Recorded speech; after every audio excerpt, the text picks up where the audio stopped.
Welcome guys, this is quick draft number 12 for Wilds of Eldraine.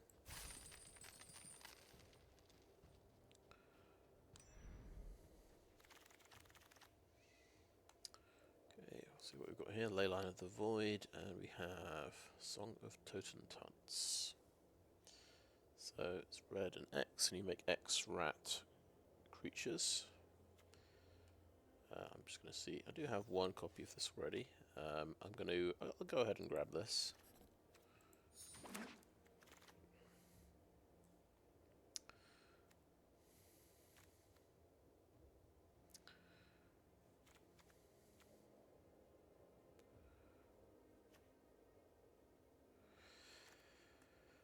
We could. I don't know how strong this card is really. I don't think it's that strong. But we could build around it.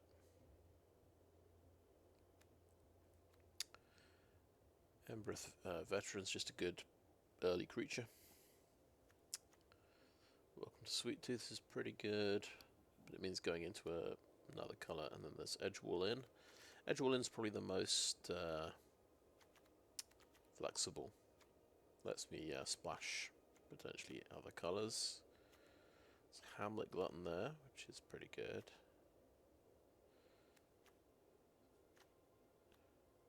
Yeah, maybe I just go for the Edgewall Inn here. Gives me the most options later down the line, I think. Okay, Woodland Acolytes. Green-white, card advantage basically. We could think about going for 3 colours, I suppose. Boundary Lands Ranger.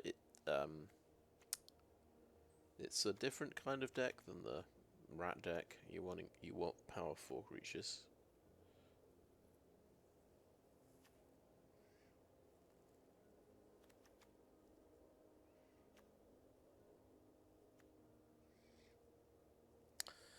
Whereas Feed the Cauldron is just a good removal spell. The black-red deck is usually the rat deck.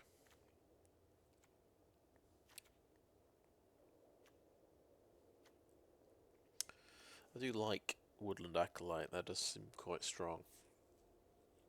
But it probably potentially means going 3 colours.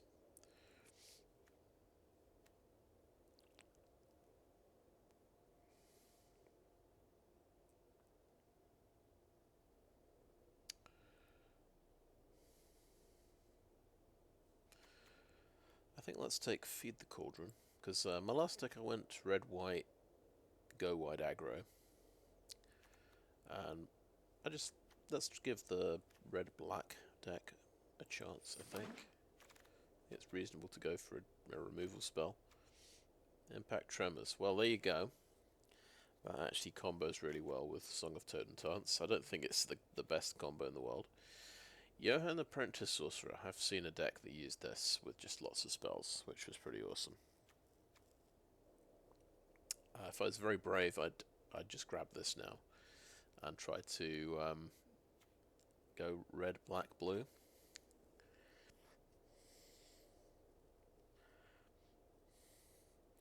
Because kind of Impact Tremors is the obvious one to go for.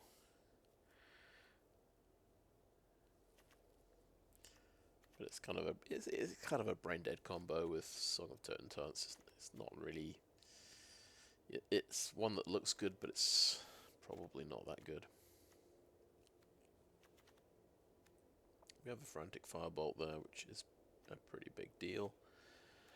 I think what excites me a little bit more is actually going for the Johann deck and going for instants and sorceries.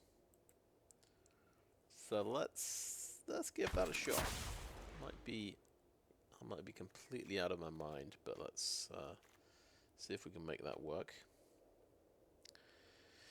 So we are looking just for instants and sorceries, or things with adventure cards. With instants, so Spellscorn Coven's pretty good. Spell Stutter's pretty good. Transmuter's pretty good.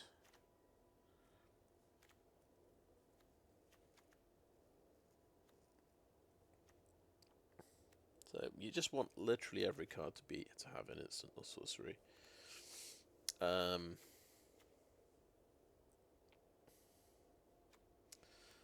like putting curse rolls on things, but that is a flyer, and it makes people discard. That's just stronger, isn't it? Spellscorn Coven, rather.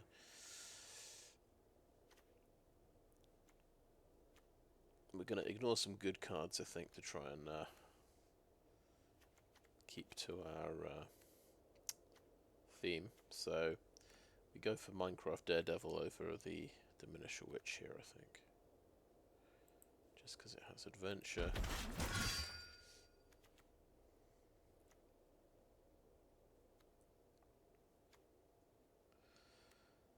Okay, Sleight of Hand.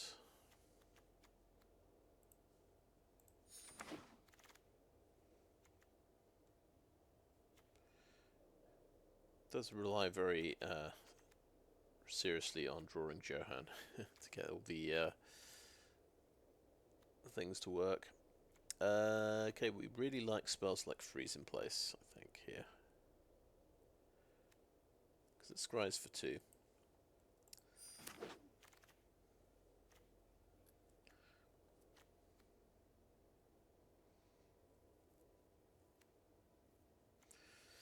We've got to pick up a bit of mana fixing along the way. I think Crystal Grotto's... It's not the greatest, but it's a good start. We've got Edgewall Inn as well. Okay, Prophetic Prism. That's what my... the guy who played this against me used Prophetic Prism, so... Let's give that a shot.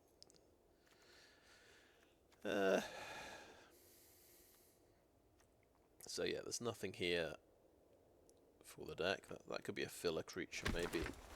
Sideboard it though. Kindled Heroism, it seems like a terrible idea. If I'm not playing that many creatures, you don't really want combat tricks. I think I'm more likely to play a Scream Puff. Gadwick's First Jewel is alright, but let's play a Spell Stutter.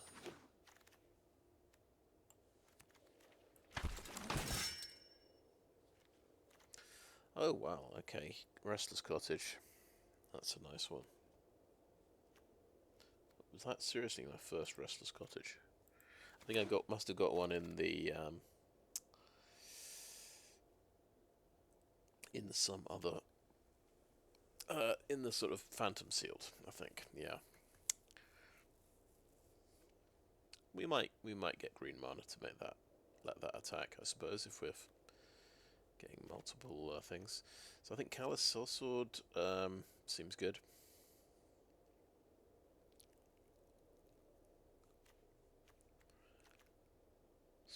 Another Spellscorn Coven could be good. But yeah, I like the potential for the Callous Sell-Sword here.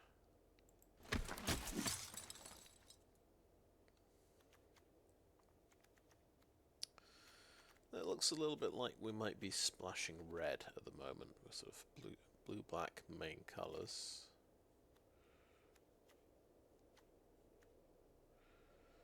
Obyra's Attendants, not bad. This is another mana fixing thing. Scarecrow Guide. Hopefully that'll wheel around. I'll take the Obyra's Attendants. Oh, wow, another Callous Sell-Sword. That's pretty good. Okay, anything else amazing? No. Take the Sell-Sword.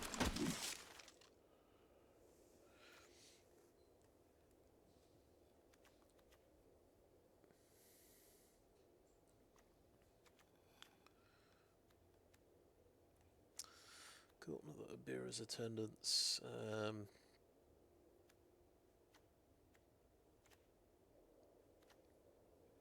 Obviously, Nora Crescendo would be good if you got off a big Song of Totentanz, but I think I prefer another Obyra's Attendants.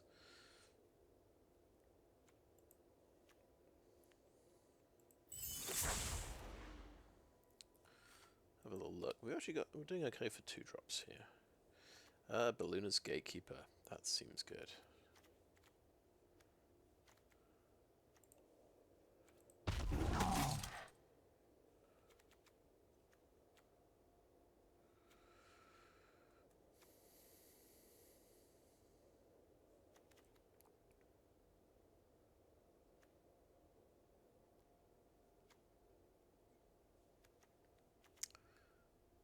Okay, let's take a Witch's Mark. Oh, the question mark is if we're splashing red, do we want 2 mana red spells that much?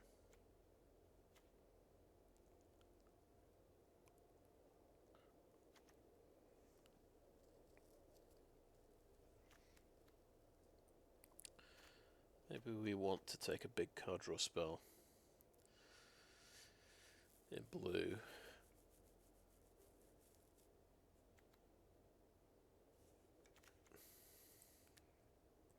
That's the mana curve at the moment. Another Screen Puff seems okay. Even though it's not really part of the deck theme.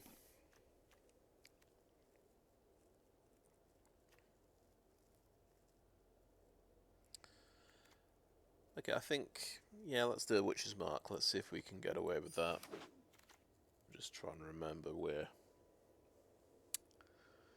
3 colours. Okay, Ego Drain's a sorcery. Oh, you need a fairy, otherwise you don't get card advantage. We don't want to have to be a fairy deck, particularly. Aquatic Alchemist is pretty good, isn't it? It's a 2-drop and it works with the deck. So let's take those. Is that a Johann? That's nice. Second Johann. Pretty clear choice at what, pick number 9.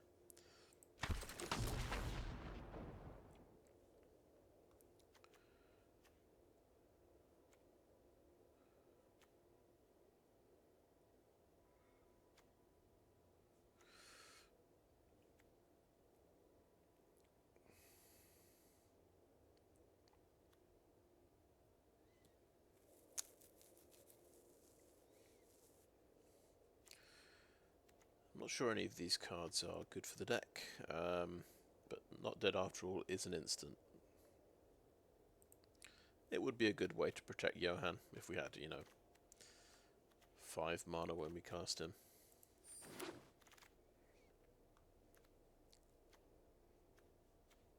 Scarecrow Guide.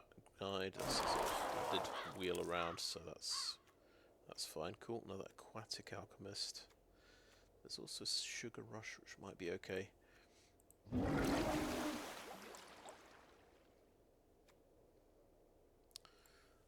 Fill a creature.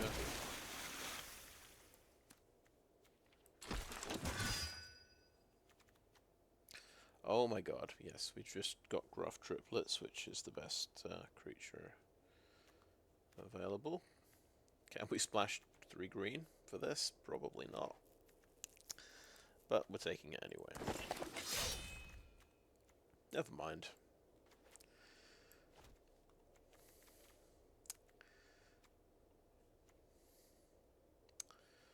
I'm thinking, can we pivot into green in pack 3? I think it's a little bit of a long shot at this stage.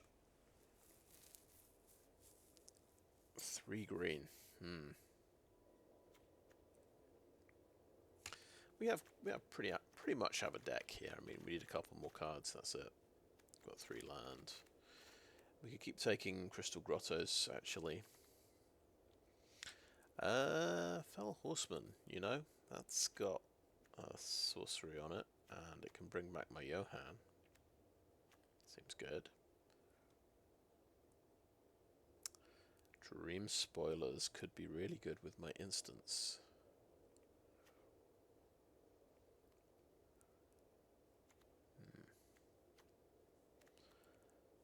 Yeah, difficult choice. I think I haven't tried playing with the Dream Spoilers before. That might be the choice. Give them a run out.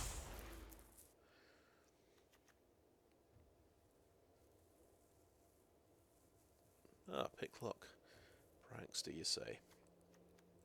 That does go well with the deck.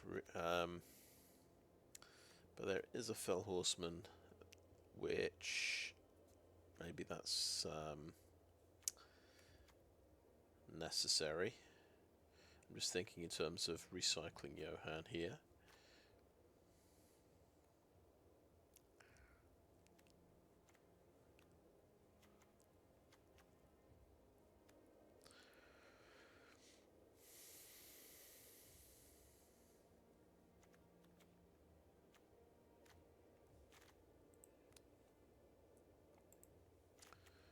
Tell you what, let's cut the Witch's Mark.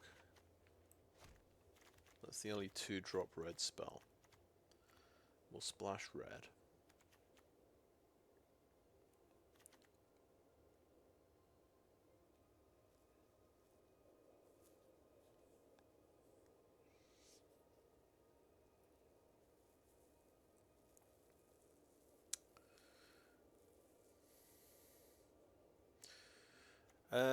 I've used Fell Horseman before. I think it's an opportunity to try a Picklock Prankster. So let's give this a shot. See what it can do. Okay, there's another Fell Horseman on offer. Oh, Splashy Spellcaster works with instants and sorceries. And so does Tenacious Tomeseeker. And lets you recycle an instant or sorcery. That's even better than the Spellcaster, I think.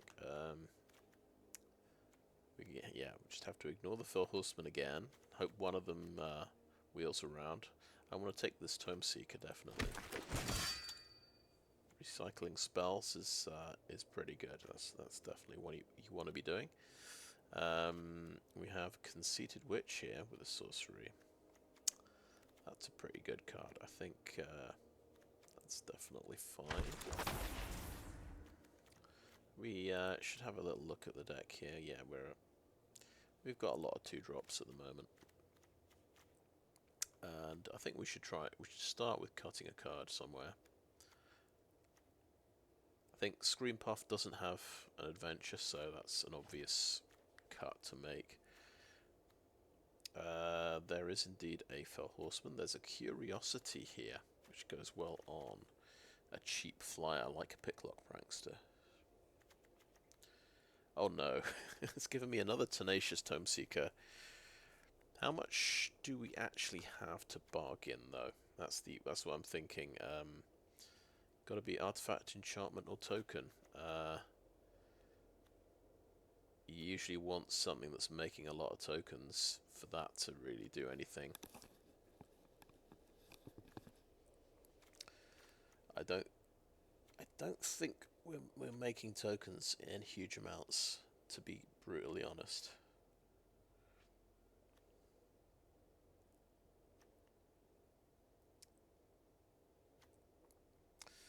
Maybe a little bit here and there. So I think but I want to try it out. I want to try out a second Tenacious Tomeseeker because we've got literally the exact deck for Tenacious Tomeseeker.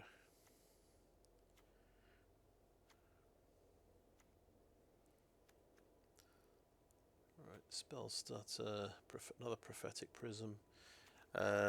Let's take another Prism. Let's do a bit of the old mana fixing with a 3-color deck.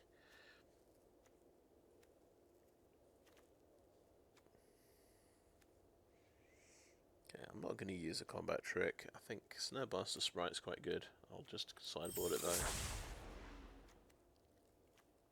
Okay, another Aquatic Alchemist. Another Sleight of Hand. There are 2 Alchemists. The right number.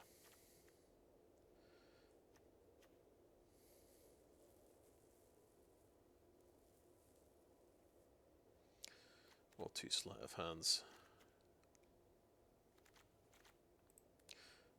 just got to remember we're just trying to improve the deck now. We've got enough cards. If I cut anything that is not thematic.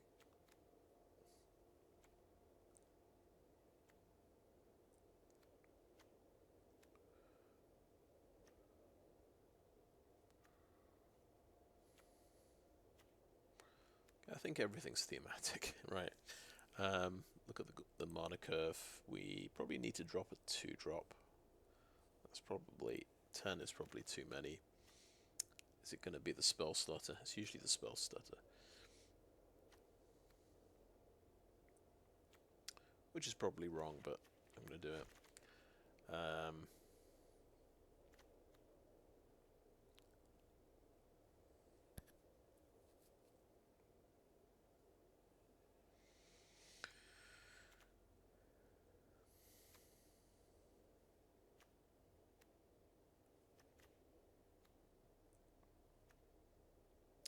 I think we take the Sleight of Hand, to be honest.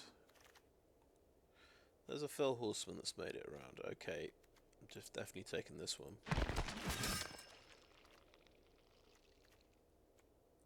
Does mean dropping something, maybe an Obyra's Attendants. Okay, another Fell Horseman or a Sleight of Hand. I'll take another Fell Horseman. Not dead after all. Water Wings, yeah, sure. And we get a Living Lectern anyway. Okay.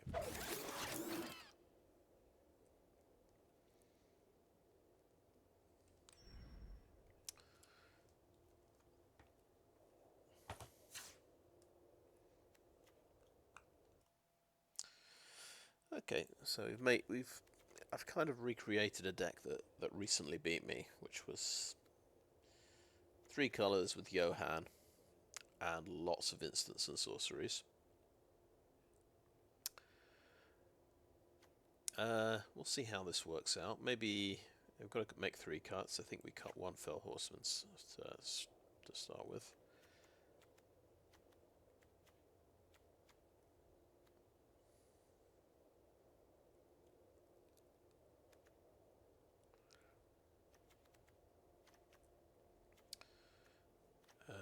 Let's see. Yeah, mana curve wise, we could drop 1 drops, 2 drops, or 4 drops probably.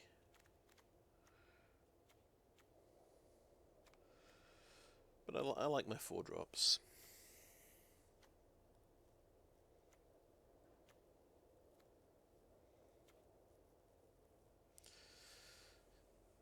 How many prisms do we need is a good question.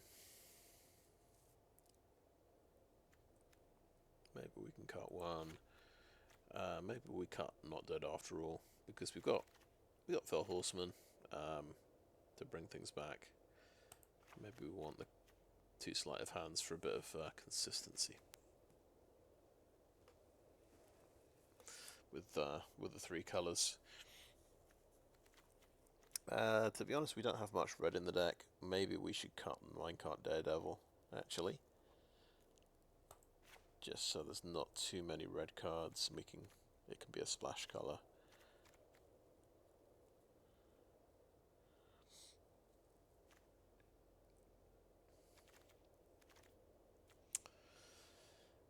Yeah, we could bring back Fell Horseman. Or a Prism. Realistically, we're not casting the Gruff Triplets, I think, which is a shame, but yeah, this would be it's typical, this would be the draft. I'd get a pack 3 Gruff Triplets. I'm usually, well, I often play with green, let's say. Prism's going to give me just more consistency. Let's run both Prisms.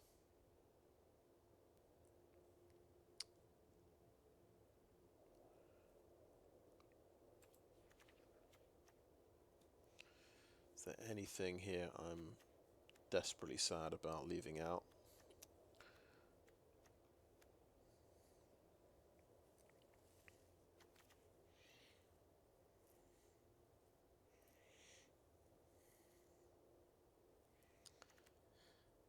Callous, I'm just thinking about combos with Callous Sell-Sword. I think it's going to go well with Aquatic Alchemist. Okay, pumping to 3/3 and then using that to sacrifice it.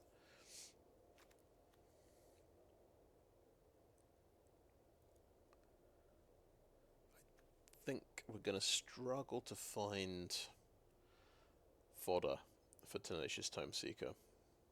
There's just not going to be enough stuff to sacrifice.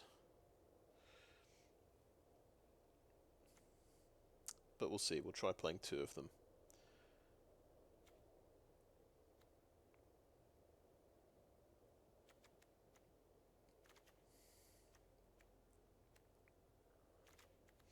Sleight of Hand is Sorcerer as well. I'm just thinking, how many instants do we actually have to play in my opponent's turn with the Dream Spoilers?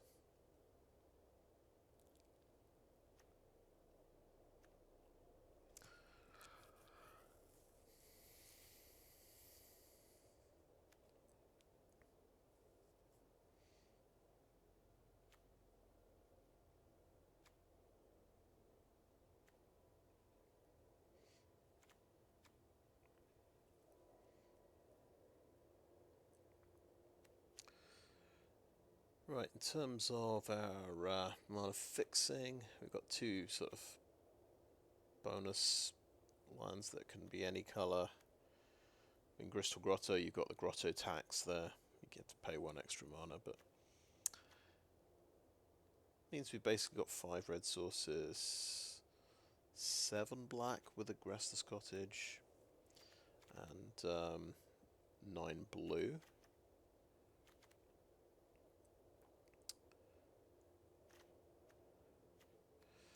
Think, and the Prophetic Prisms and the Scarecrow Guide are like 3 extra, so it's like 8. Having 8 mountains, kind of.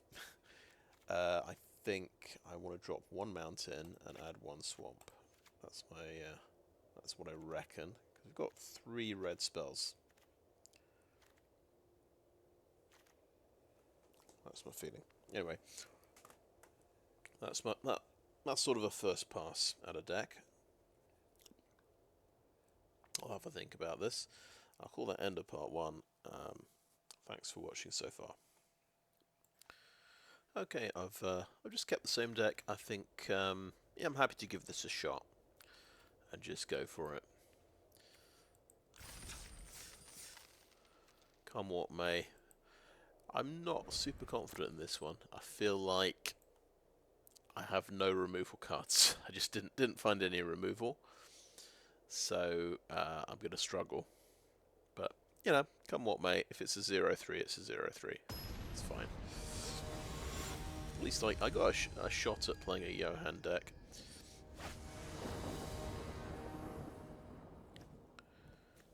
Okay, nice. So we actually have all 3 colours. We can Edgewall Inn for red.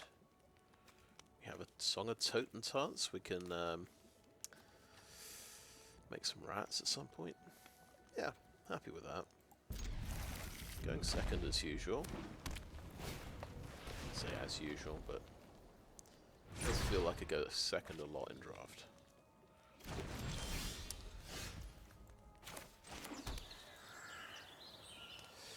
There is also what I've got to consider green mana, but let's take red. There is green mana for the green land that I'm trying to play.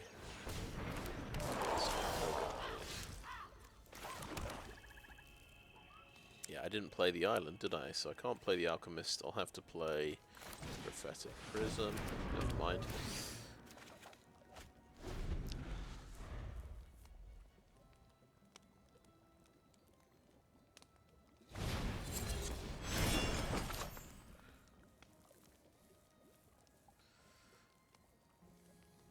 Wonder if it's good to do Song of Totentanz for 2. Builds off the deck with the Alchemist. Oh, that is a bold move and a half. He's turned one of his lands into a 3/3 creature. Very bold move. He's lucky I don't have any removal. this deck at all. Was that has he played 2 of those? My god. Right. Yep, he's gonna find those creatures. Okay, now we're definitely playing an island here.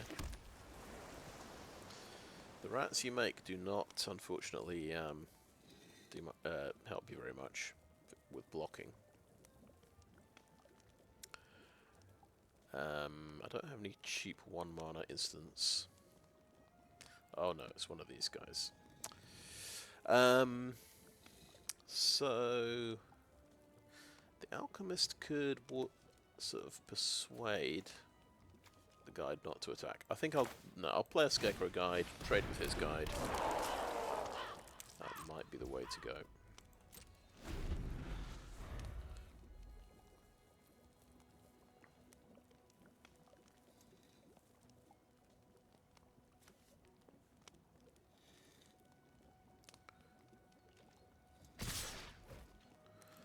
Block 2/1.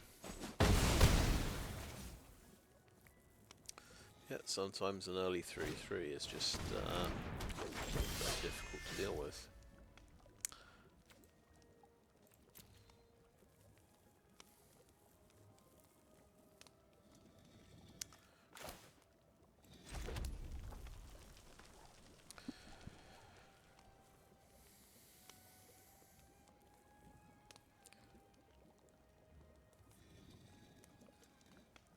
Okay, well, I think there's so many options here to consider, but Tenacious Tomeseeker is just a 3/2 creature.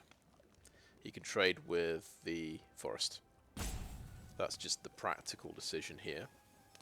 I think we've got to go for that.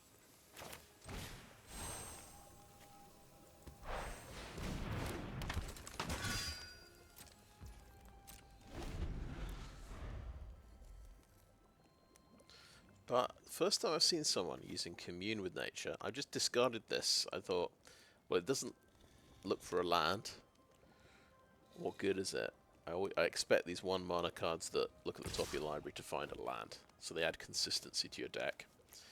But I guess it adds consistency to your aggro deck. I am going to block the 3/1 actually, because I can't just take 3 damage every round from this guy.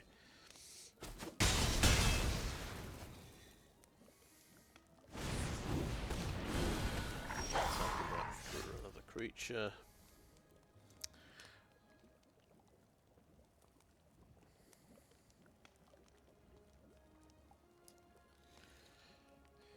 We can, let's see, we're gonna Fell Horseman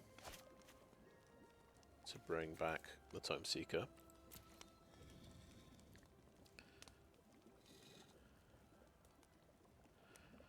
And maybe just replay it actually, so it can trade again.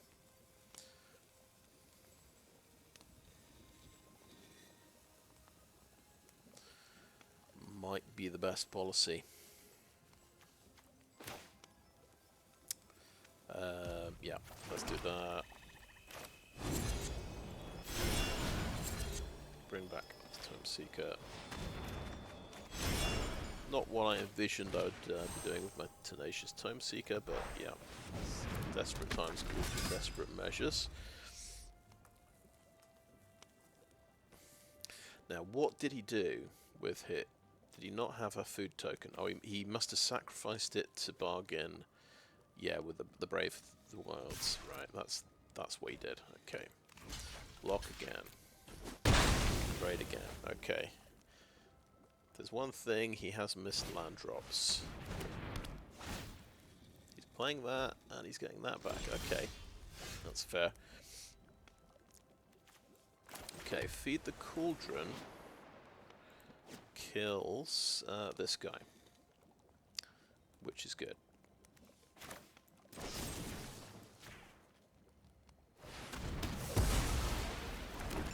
Then, Aquatic Alchemist can put that card on top of my library, which does seem good.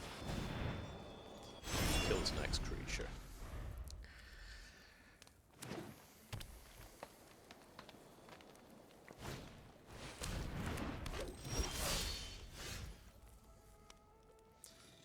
Feed the Cauldron on that guy.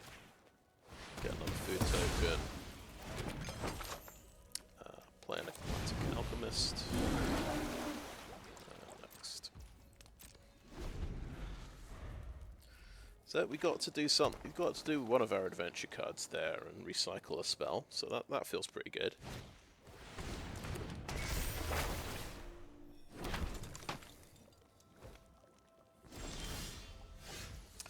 Okay, hit a land, and guess what? I'm feeling a Song of Totentanz here. 6 for 6. That seems pretty significant.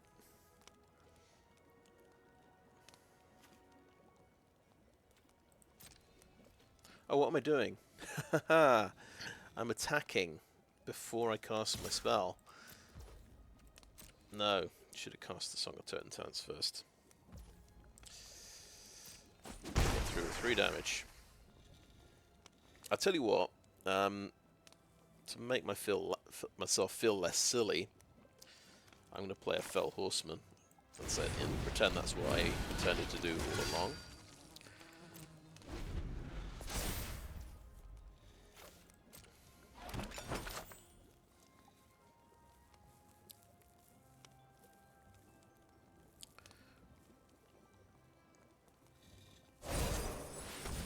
Oh god.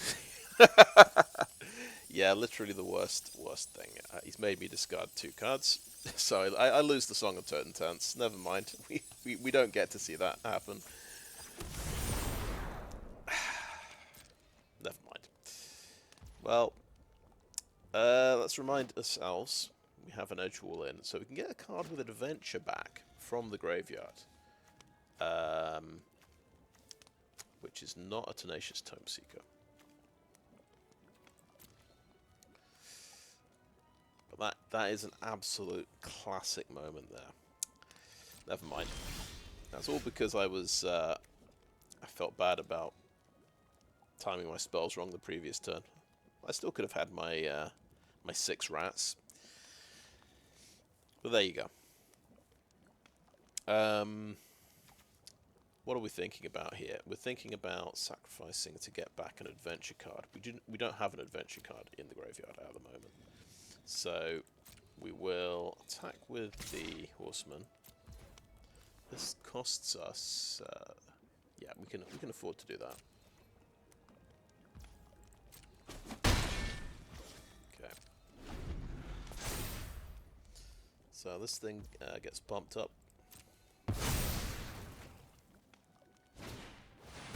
Knight of the Sweet's Revenge. This does something complicated. You can pump things up if you have 7 mana and your food is mana as well. So it's a food deck and it's absolutely popping off.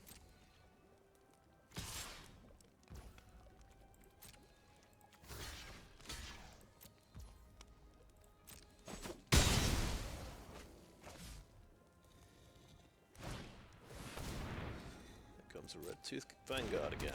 Okay. Right, we're going to bring back... this definitely has an adventure, doesn't it? Yes. Bring back an adventure card. Bring back the Aquatic Alchemist.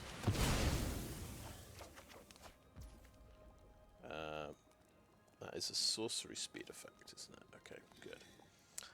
I think let's pop a food. Fine. Interesting.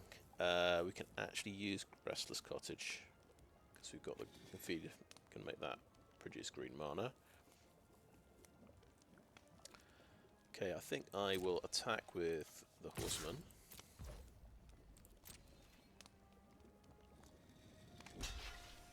Yep, we'll trade there. Bottom of the library. Yeah, that's right. Aquatic Alchemist. Put something on top of the library. Yeah, I want to do Song of Totentanz, but 4/4 creature is quite scary. We could just kill it with Feed the Cauldron, honestly.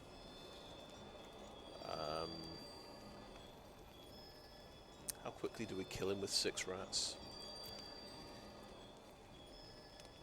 Because he's going to kill me in 3 or 4 turns. I kill him in about 3 turns.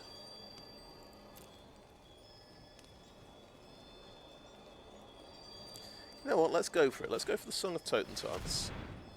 It's fun. It might not be the soundest decision in the world, but play this guy again. We might get a chance to actually play it before it gets removed from our hand again. And this time we get a few more rats, I think. We get 1 more rat, we get 7 rats.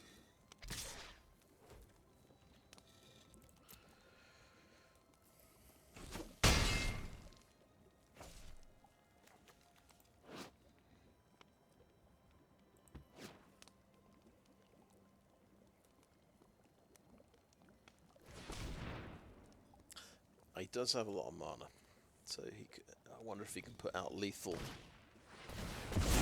Okay, it's a Hamlet Glum. That's 10 damage. So all this guy would realise. So that's 13 damage. Yes, that's lethal. 13 plus 2, 15 damage potentially.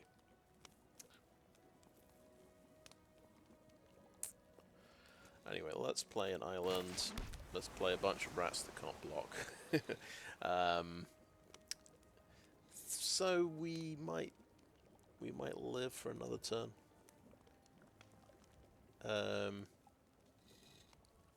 Depends what we top deck, doesn't it? That's only a 4/4.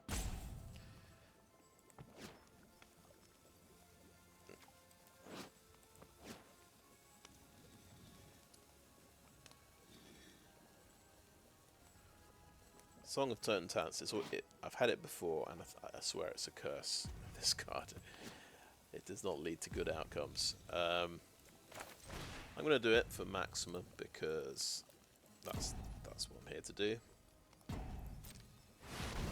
Big army of rats. Okay.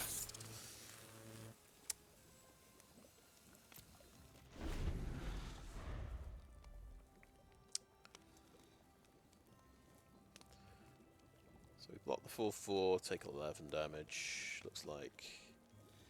See if it gets worse than that. Actually, he's got Knight of the Sweet's Revenge, which is...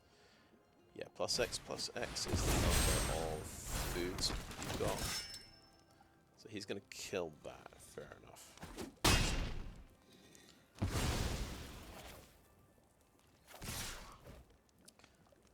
13 damage, so I'm dead.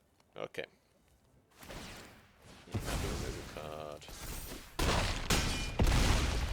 But yeah, crucially he had that discard 2 to loot, so I lost my Song of Totentanz. When I could have cast it for 6 rats the previous turn, I didn't because I slightly messed up my timing, so I didn't. Yeah, my Aquatic Alchemist swung for 1 instead of 3, so I thought, okay, no, I'll play the 3/3 creature. But yeah. I suppose if I had made 6 rats, swung for 3, would it have made any difference? It would have made me discard my no, actually my Gravedigger is an adventure card, so it's not in my hand. I'll tell you what. So yeah, if you're playing against black and you've got a really good card in your hand, and it's the last card practically in your hand, you want to play it because there's too many people out there playing the discard 2 card. It's happened 2 drafts in a row now. I've lost something important.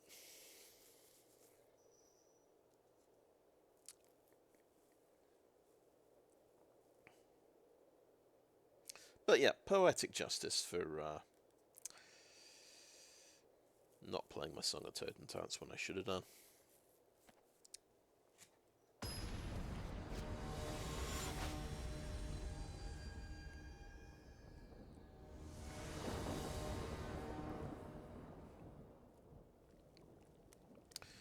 Okay, well, we have a Scarecrow guide who can make blue. We are going second, as is tradition.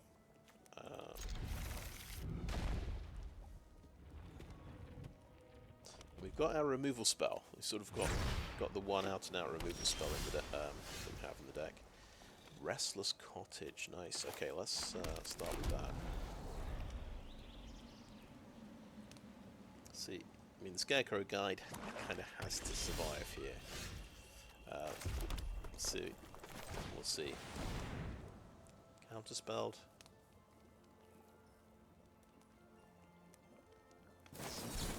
Yeah, it got Spell Stutter. There you go. I thought he's probably got the 2 mana counterspell here, but I just didn't worry about that. Mocking Sprite, okay. No blue mana. Let's feed that's the Cauldron.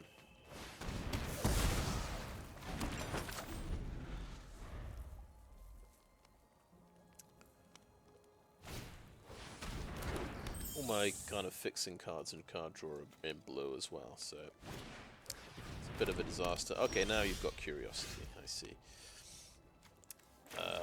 And I don't. My Beluna's Gatekeeper, obviously, yeah, I can't cast that either, so I'm screwed.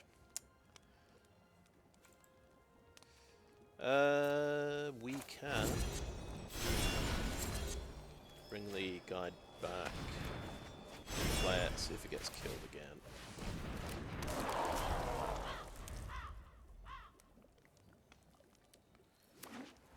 He's already getting card advantage this turn. Oh, Ariet's Tempting Apple, so you steal that. Sure, why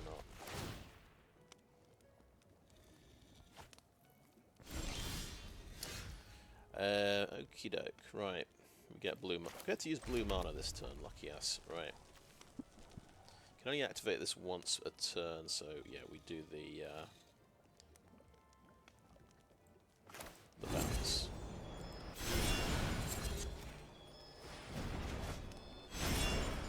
By Curiosity.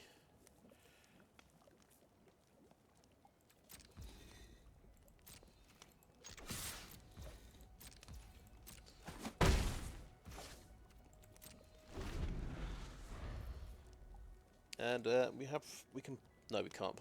Well, we could play Beluna's Gatekeeper next turn if the guide stays alive.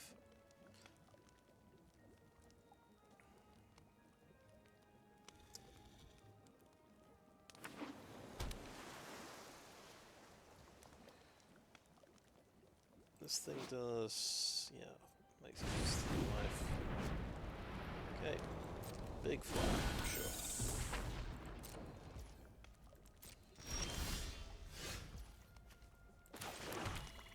So, go ahead. This Gatekeeper.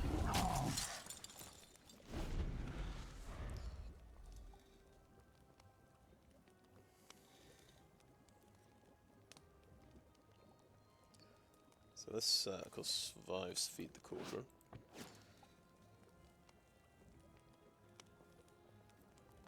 Let's see what removal spell he's got, because he's sort of considering it.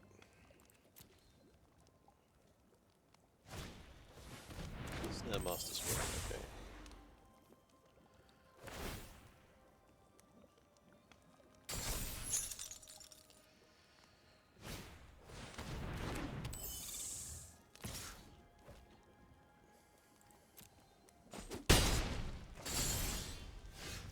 Oh, blue mana, yes.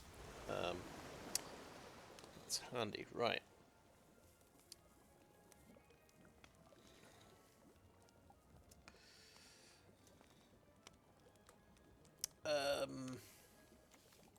How about remove a spell on top of the deck?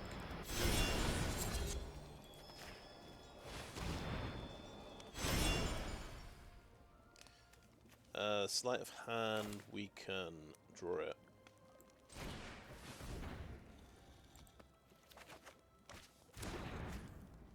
Feed the Cauldron, we can kill the Baron Lordy at least. There's one fly down.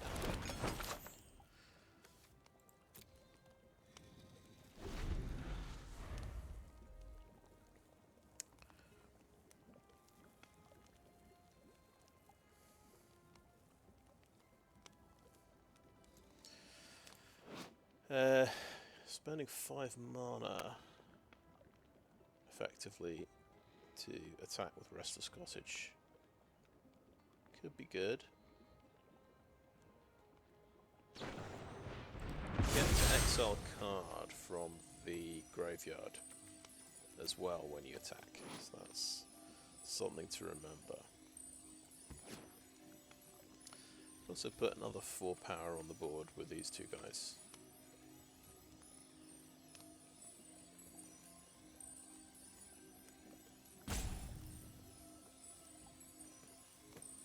So he's paying 2 life here.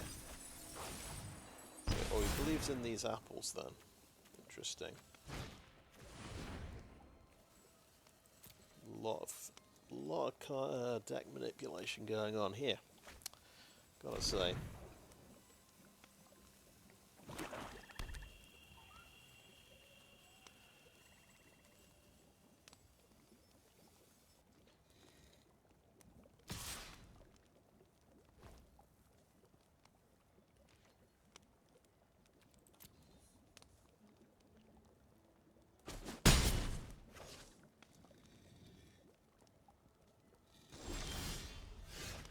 Oh, Song of Totentanz.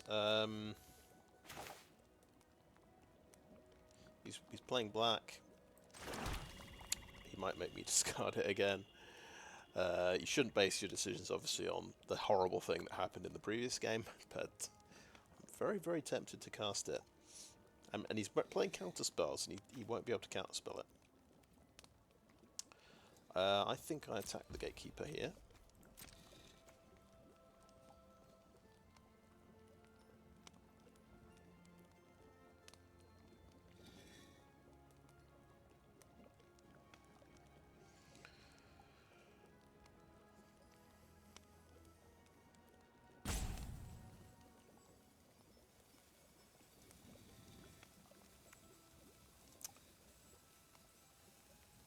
Thinking about the board sweepers available.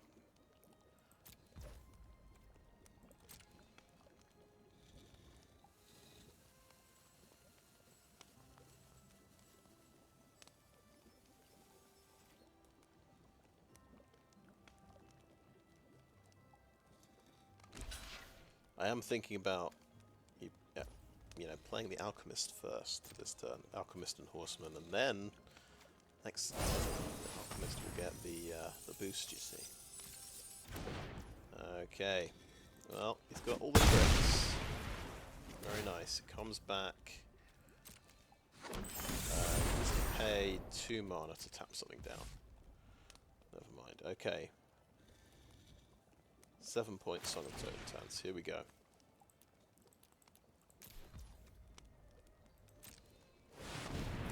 If you do the rats now, you get to hit for 7 with the rats, potentially. So, probably beats waiting a turn. These would only hit for 6, so, yeah.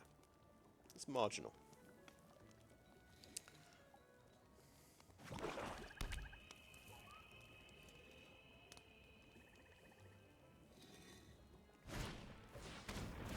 Hope was a nightmare. Oh, look. It's that card that makes me discard things. I'm very glad now I played Song of Totentanz. Sleight of Hand. He is whizzing through his deck here. He must have put something on the bottom. Okay, right. Some more fairies. So he's got some chunky blockers to gobble up rats here.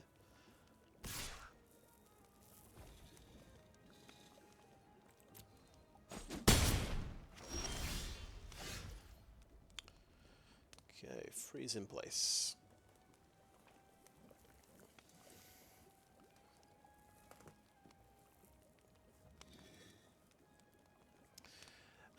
What about Restless Cottage? That's basic.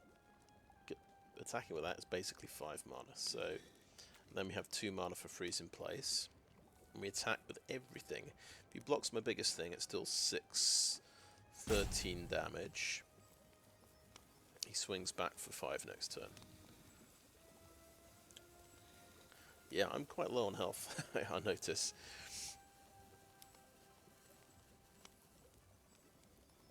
yeah. The important thing is I don't kill him if I attack with everything.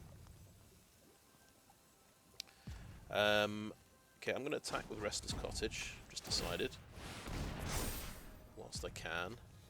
And I'm going to use 2 mana to eat a food.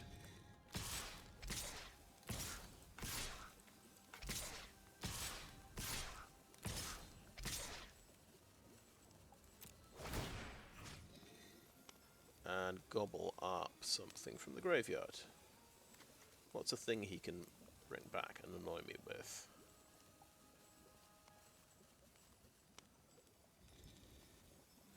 Probably just an annoying creature like Mocking Sprite.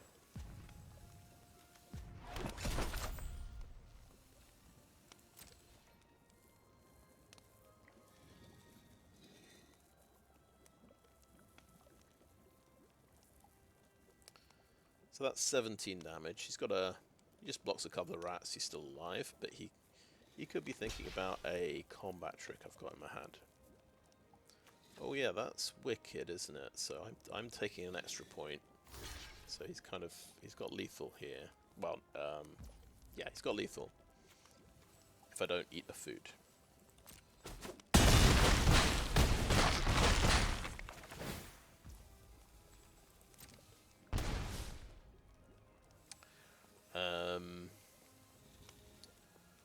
How do I feel about...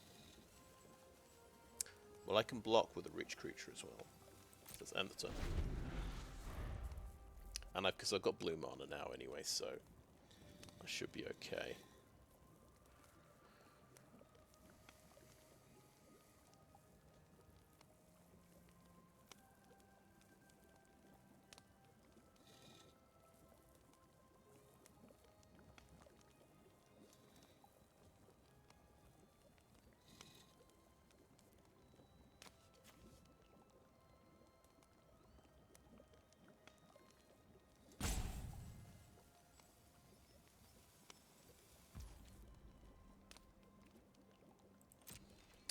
Going for the kill.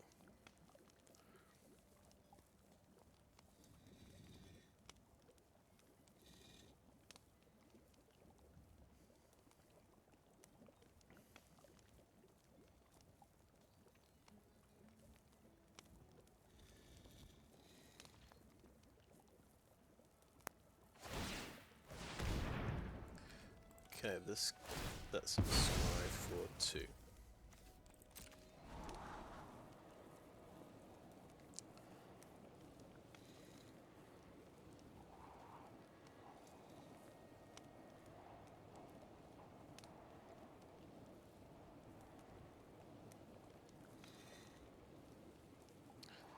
We haven't seen Johann yet. I suppose it's only game 2, but you know, the night is young.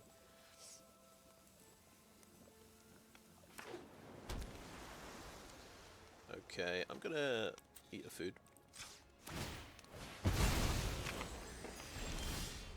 There's Johann, talk of the devil. I want to play Johann. Just say that I've done it, really.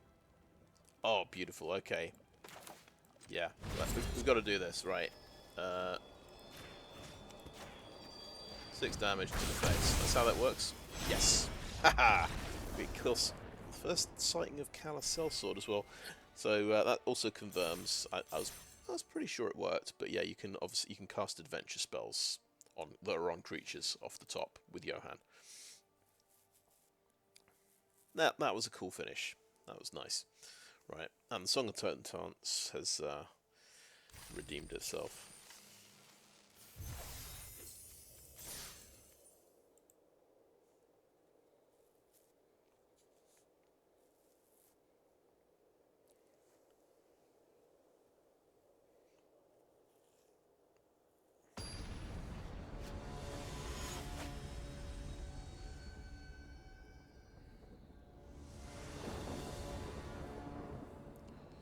Okay, very blue red with the lands.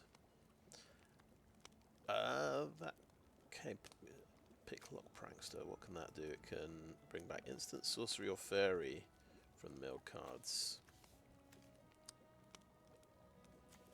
maybe that can do something. Maybe that can help me hit a swamp somehow. Help me hit a blue card draw card, maybe. See, I'm trying to talk myself into keeping this hand. I think we've got to keep it. I think it's just about playable.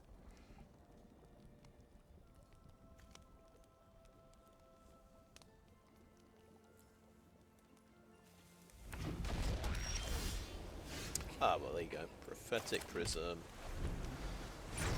First card, so we're fine.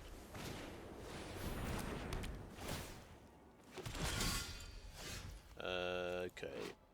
Prankster would be a 1/3 blocker here.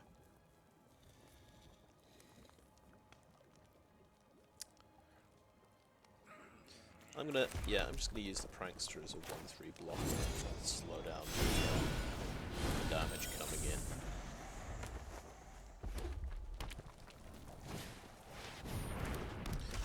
Classic combo, stockpiling Celebrate brings that back. Sure.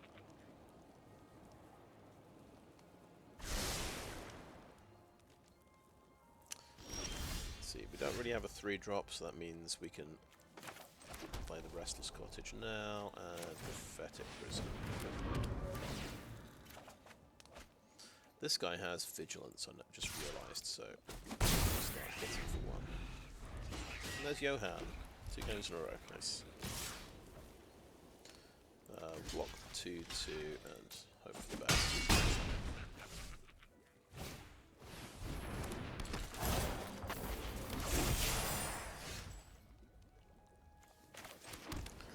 So let's go for the heavy duty blocker of Johann of 2/5 and swing in the air.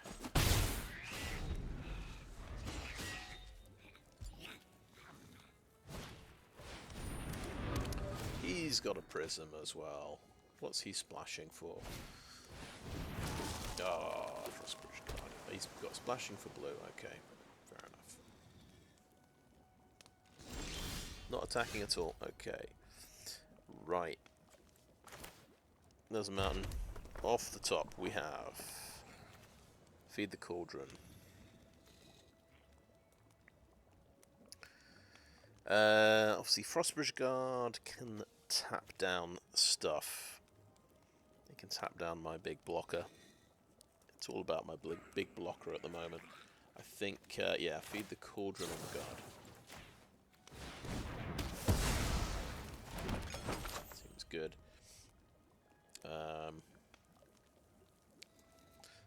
And I'm gonna chuck out a Scarecrow guy as well. Attack for 1.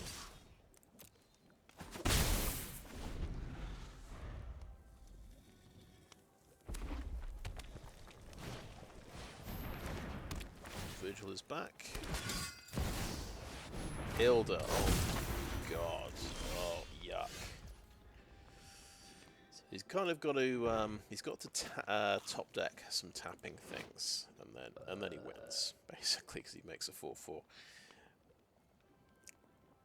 Or put a +1/+1 on every creature you control. Is kind of good as well.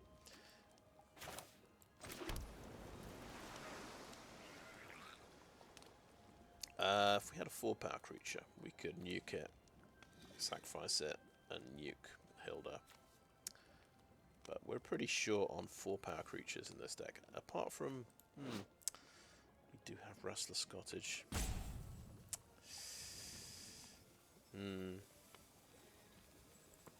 Do we do it? Sacrifice the Restless Cottage.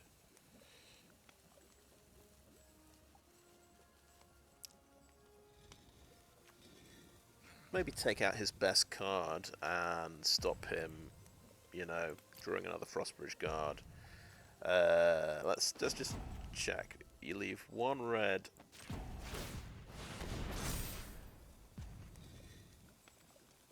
Did it just tap all my red to do that?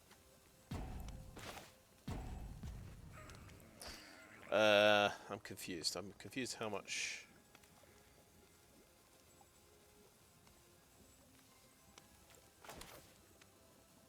Yeah, it didn't leave me any red. So it just screwed me over. Okay. Fair enough, fair enough. Yeah. Never trust the auto-tapper. That's today's lesson. Attackers. Restless Cottage is my only way of killing Hilda. I can't attack with it and let him trade off.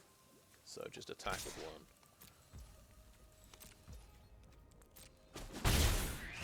Because you see, this is greyed out Scarecrow Guide, so we did have to use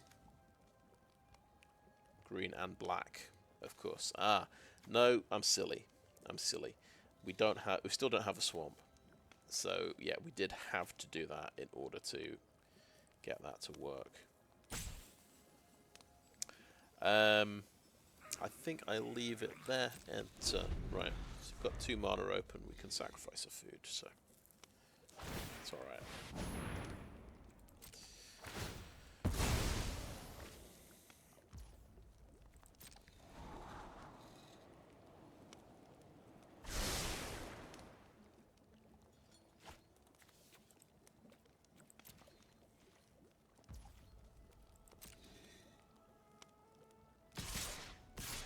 You're attacking with Hilda and you've got a card in your hand. That's very suspicious.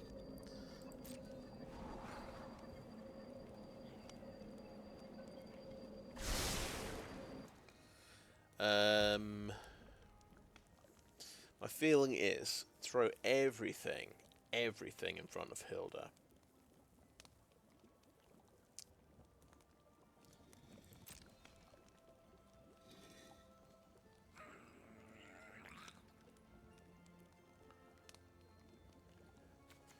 So Johann.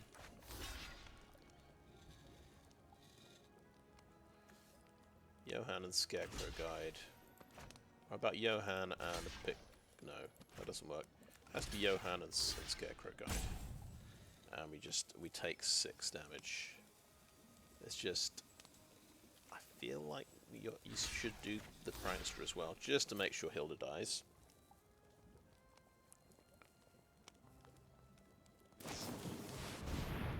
Frantic Firebolt, okay, 2 damage. So we will make sure Hilda doesn't kill the Picklock Prankster, that's what I'm thinking.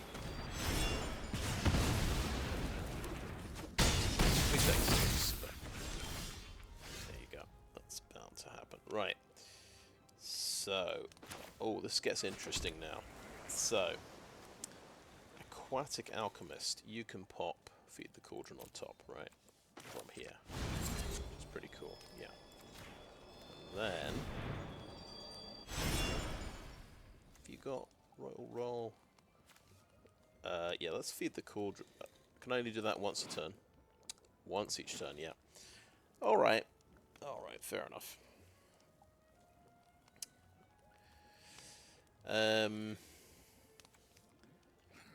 Aquatic Alchemist.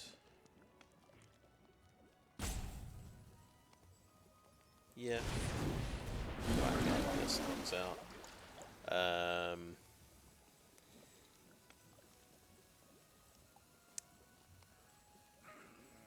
We go to combat. Attack for 1. Once per turn, it could have been in my opponent's turn, and it could have killed one of these guys. Ah, damn. Okay, yeah, yeah. Never mind. Never mind. It's not a disaster. That's a sorcery. Okay, right. End the turn.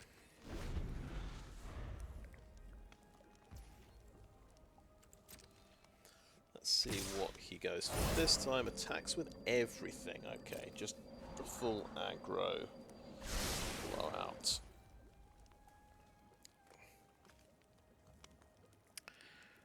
Okay, pass to blockers.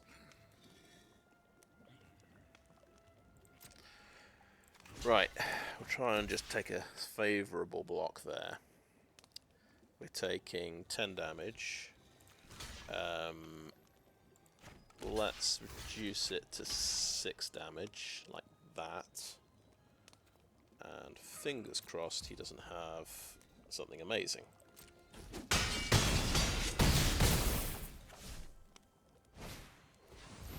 Slumbering Keepguard, it's going to get bumped up to 2-2 maybe. Okay, sacrifice the food.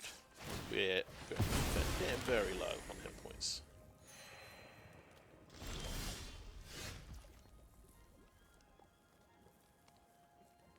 Okay, the scrying guy is annoying. I think we want to kill him.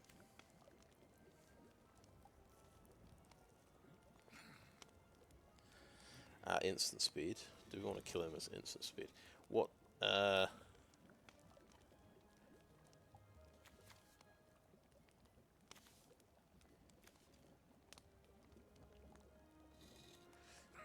okay.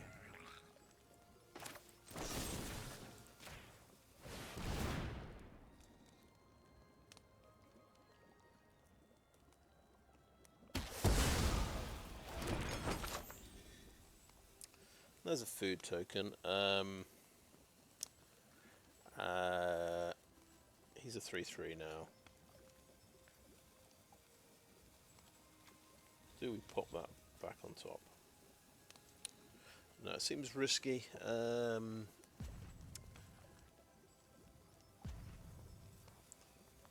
let's go to combat. Let's go to attackers.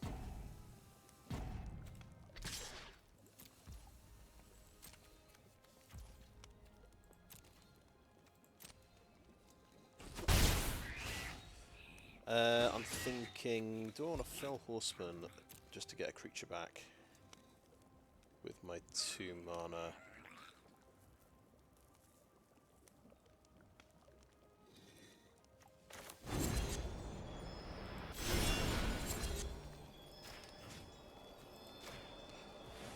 I'm gonna kill a 2/2.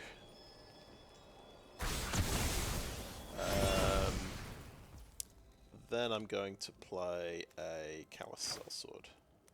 And that'll be a 3/3.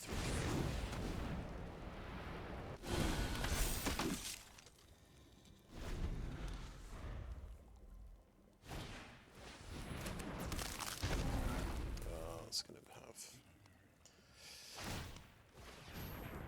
evasion.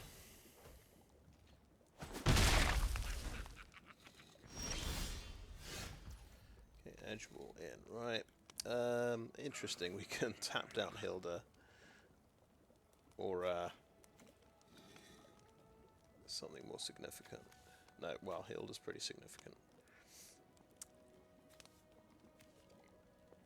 Yep, tap down Hilda. Best blocker he's got. Do we need a Crystal Grotto? Good question. We're getting an Edgewall Inn, so maybe we don't need it. We're not. Yeah, we still don't have a swamp, which is kind of crazy. Maybe we want a Crystal Grotto. We want to keep drawing lands, actually. Edgewall Inn for green, so we can activate our thingy. Have a 3/4. Flyer, and just to recap, that is just a 1/1, isn't it?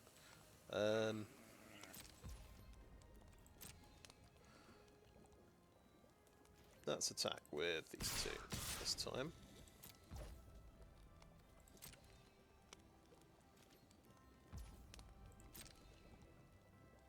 Damage through, play various Attendants.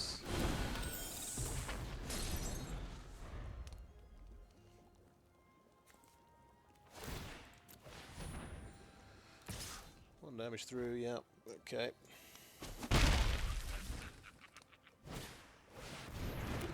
That's nasty, it's got menace. Okay, Crystal Grotto will play, and we get to scry. We probably, oh wait, we want to keep this on, we want to cast this off the top. Well, there's the swamp. We want the Tenacious Tomeseeker though. Another swamp on top, okay. Play the Grotto.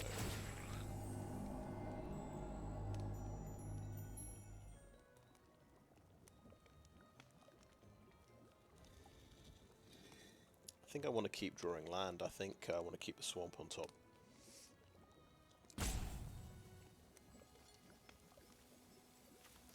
This is a complicated deck, definitely.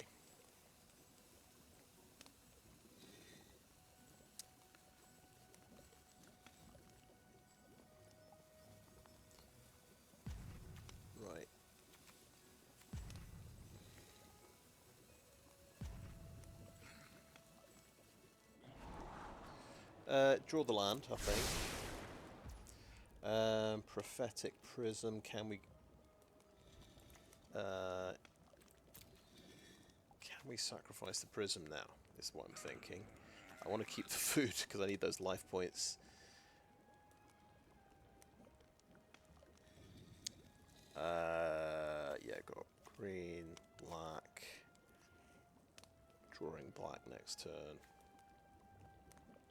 Okay, Tenacious Tomeseeker, sacrifice the food. Let's be brave.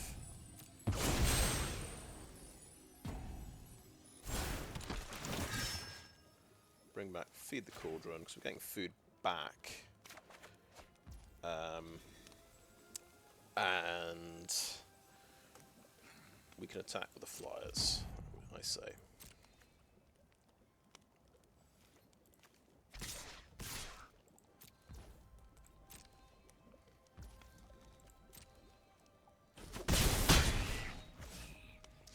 We're going to probably feed the cauldron and use the food. That's probably the best policy.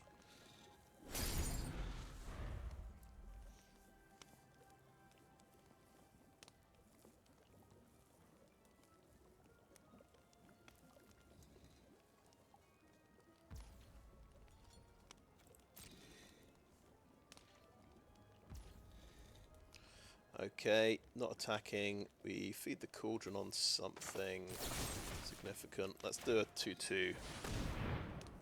Vigilance. Didn't get a food because if it's your turn you get a food token. Okay.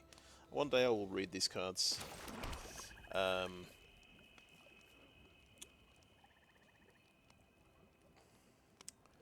Aquatic Alchemist is good. Let's put a Feed the Cauldron on the top. Again, what are we killing? Are we killing a ginger brute though?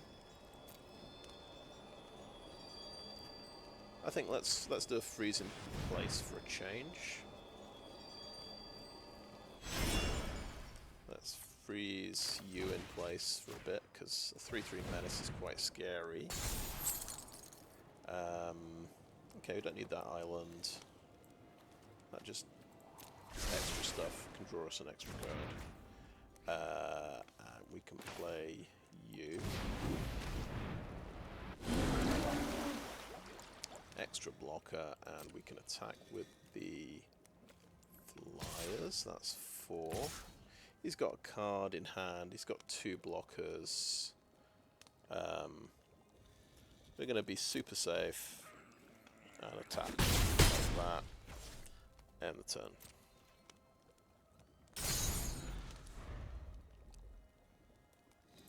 Okay, let's see if we did manage to win that. Okay, good. We could have swung in with everything, but you don't know what that last card in his hand is. It could have been something nasty that I don't know, that I'm not aware of. I have not done my research on this set sufficiently to be that confident.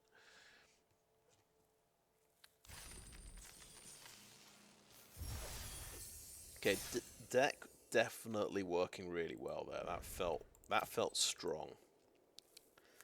I'm really enjoying the Aquatic Alchemist, putting something on top and then casting it immediately with Johann. Okay, we've got the grotto. We can fix our mana. But yeah, it's sort of, other than that, it's just blue we've got.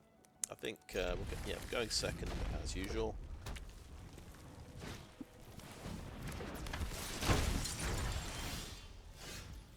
Okay, there's another mana fixer.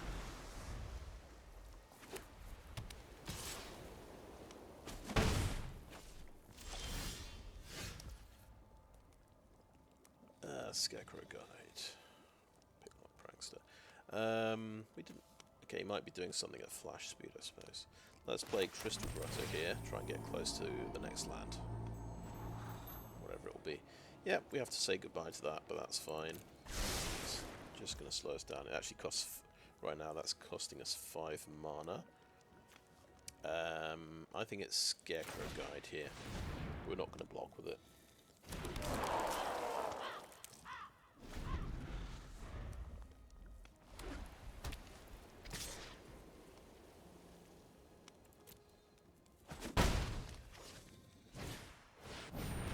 Belligerent. Okay.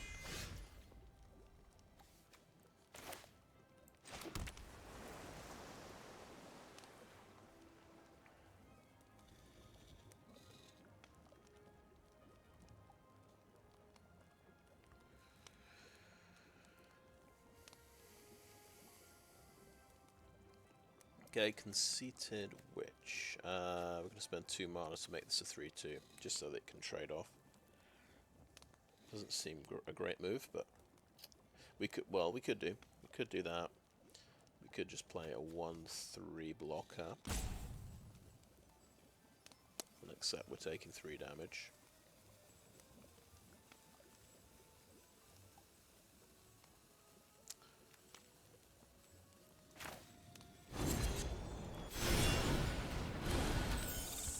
Do.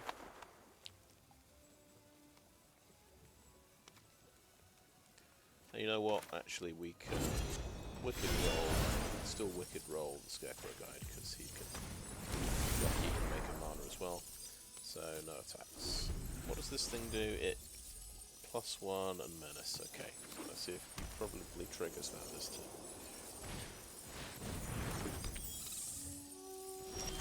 Okay, that's all right. That's not bad at all. So,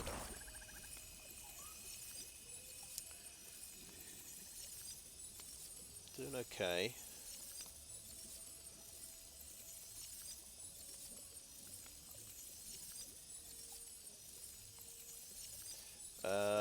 We can go for the dream spoilers, maybe. I think we can get away with that, maybe. Do we have any instances? So it's very... that's... we got one, actually. We've got one instant.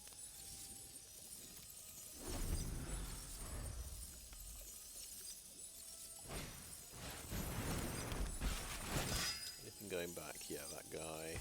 And that triggers celebration, right?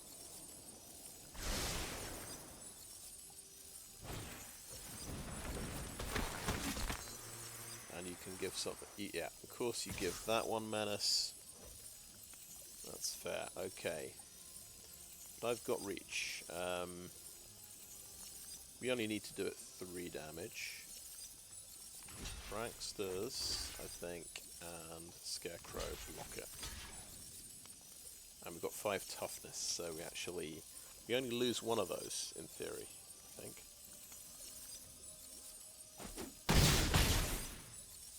Gains 4 life, but good trade for us.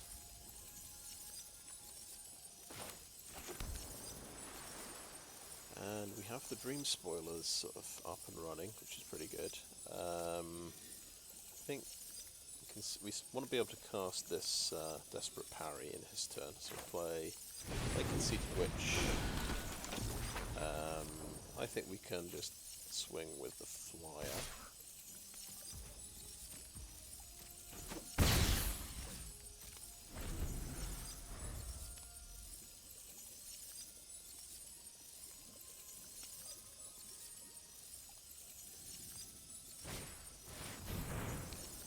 Discerning the Financier.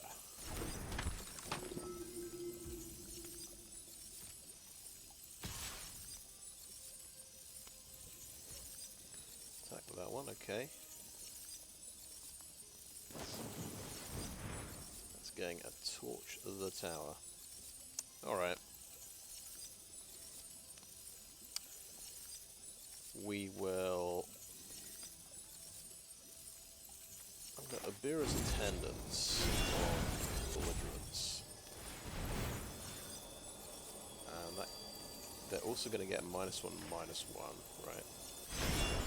The theory is the Witch can block it.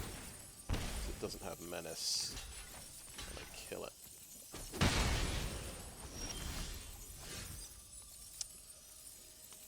Cool. Okay, we have Johann, we have Obyra's Attendants.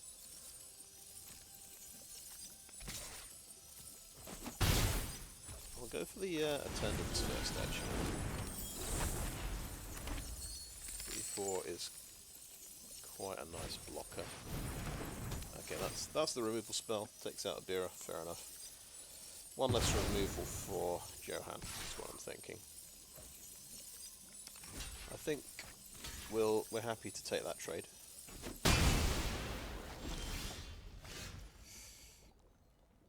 And let's swing in. Play Johann.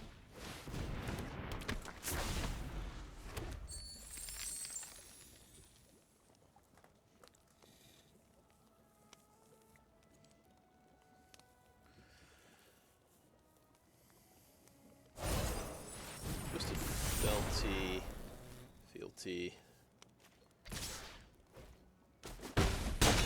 Is there a way to sacrifice Johann? That's what he needs.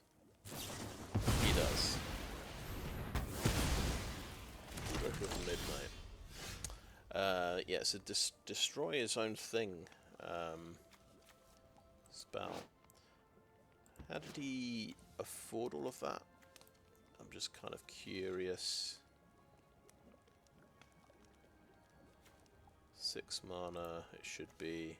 I don't see a mana reduction thing happening. Oh wait, Discerning Financier. He must have had a treasure off that. Okay. No, just a little investigation here. Well, okay, he in a roundabout way he managed to kill Johann. Fair enough. We're getting a little bit beaten down now. I'm taking a little bit too long on my turn, so I've got to quickly try and bring something back that's going to be good. Johann will be good in the future. I'll get Johann back. And Callous Sell-Sword. It's just a 2/2 at the moment. We'll play a Prophetic Prism. It's not great. We can play a land. Okay, that's good. Yeah, I don't think we can afford to sacrifice any creatures. We'll just play this guy as a Grizzly Bear. I think should I keep the pressure up and keep attacking? Yeah.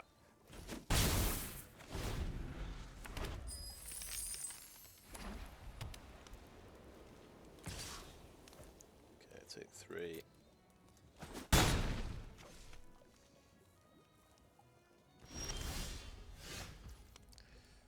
Okay, play the Johann.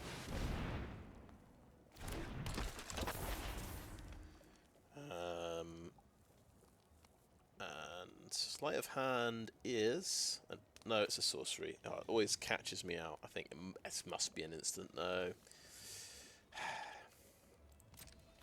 did not manage to get too many instants, unfortunately. This one.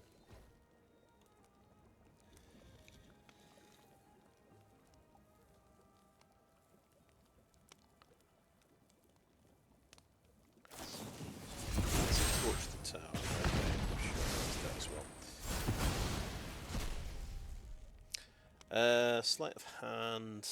Do we want to use that now? Because we've got a good card on top. That's what I'm thinking. Yeah, I'm going to use it. I'm going to use it anyway. Right. Oh no.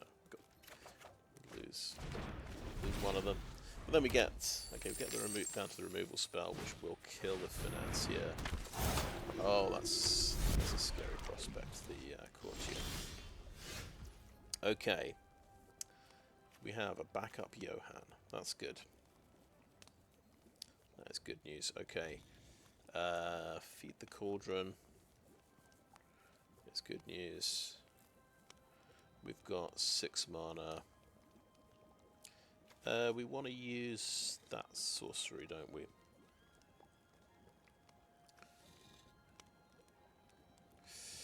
Could it be a mistake? No, I think kill this now. Kill this now. Biggest thing he's got, giving him resources.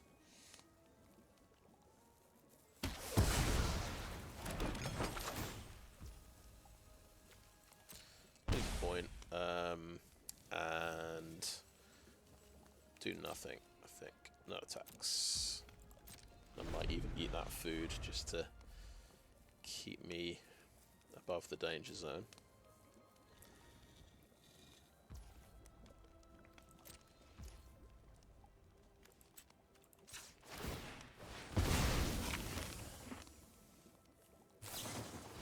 Oh no, wherefore the bodyguard? Get rid of him. Nasty.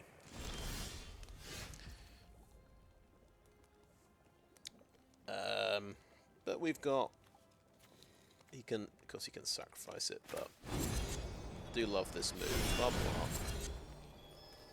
Feed the Cauldron. Better to do this, I think, in my opinion. Oh wait, what am I talking about? I'm a fool. I don't have Johann in play, so that doesn't work. Yes. Never mind. Hopefully I didn't just lose the game doing that, but... yeah, got a little bit ahead of myself.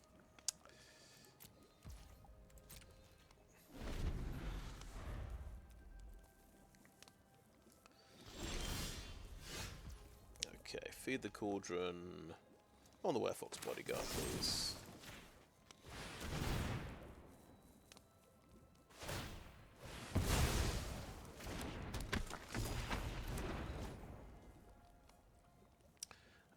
Attack with Alchemist, please.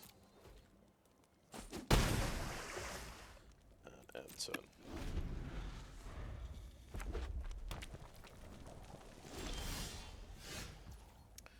Okay, right, interesting. We can bounce things.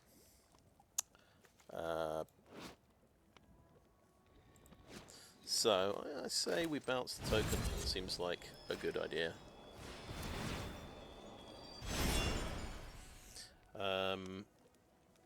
And we can swing in with the Alchemist. Maybe we're cocky, we swing in with the Sell-Sword as well. Yeah. Okay, we started to see the value. We are recycling Feed the Cauldron like nobody's business. It's that one removal spell I got, and we're using it for all it's worth.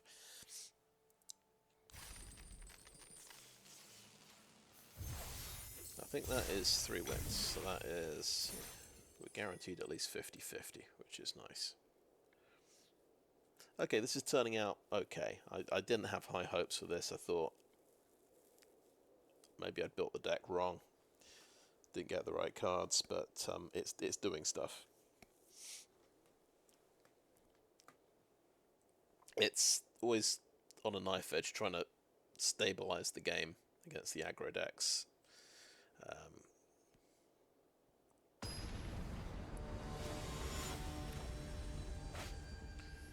But it seems to come good. The aggro decks have been just running out of steam.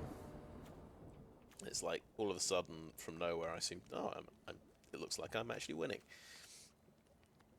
So keep this one, I guess. Edgewall Inn for black mana.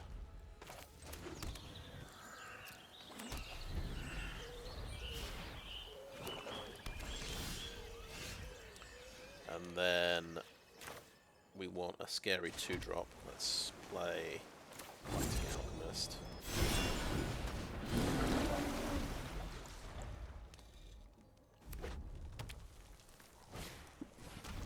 Hopeless Nightmare. Okay. Lose a Sell-Sword.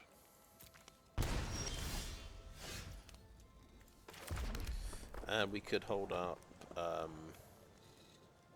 you know what? Let's play a Tomeseeker. 3-2. Pretty aggressive.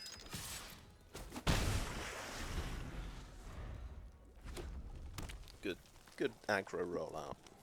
1-3 and a 3-2.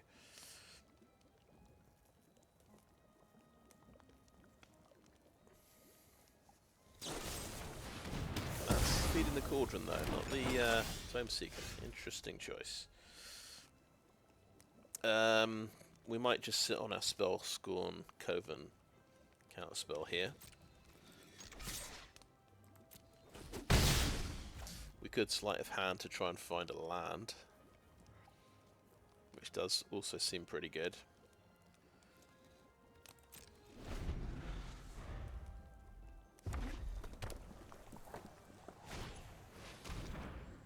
Okay, well, it slows him down by a turn because he's played a mountain.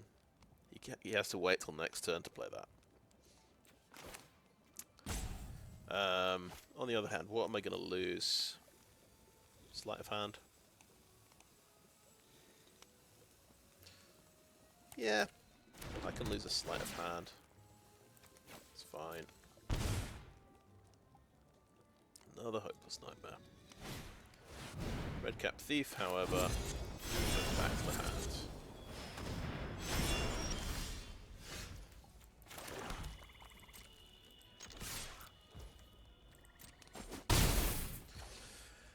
So, Spellscorn Coven, yeah, makes him discard a card, so that seems good.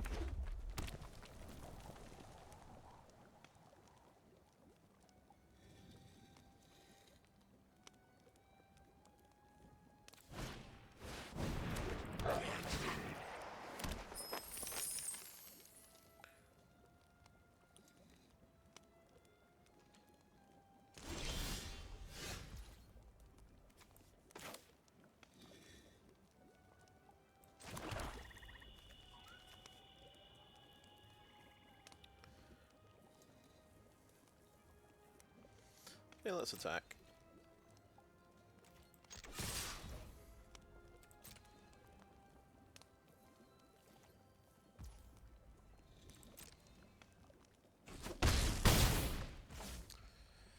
Let's Sell-Sword you to kill the thief.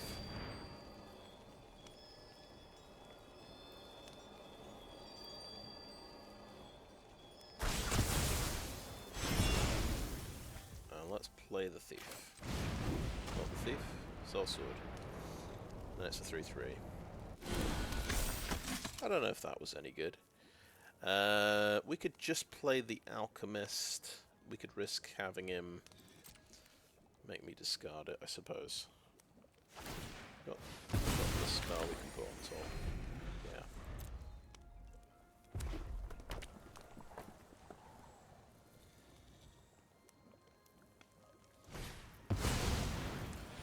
Twisted Surge. That's a good creature. Okay, now we hit Johann.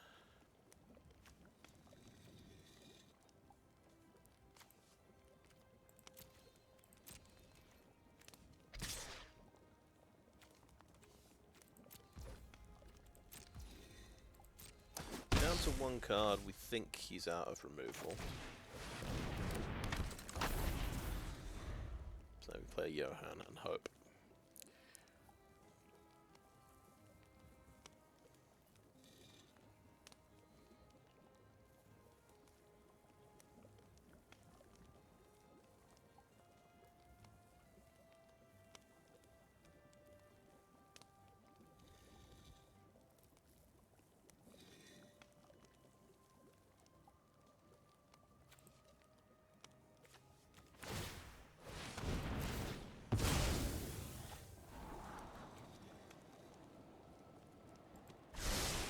Curious, does he get to scry this one as well?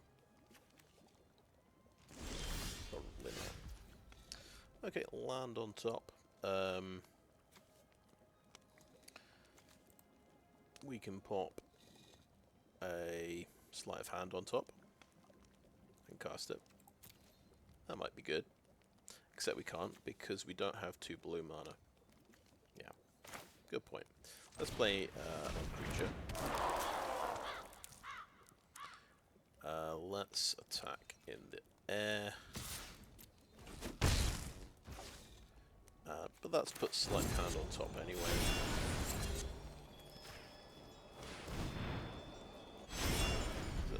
It will let me dig through my deck a bit quicker.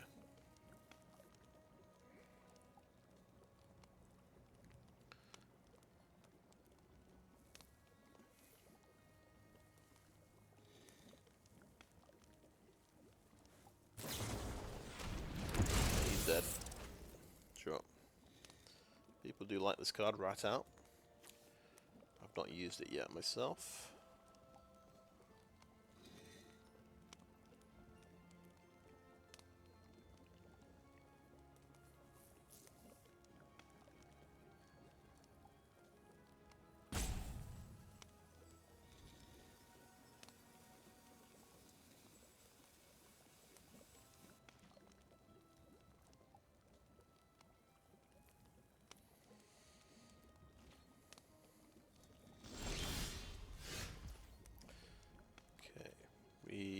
Let's play. So he knows I got Sleight of Hand.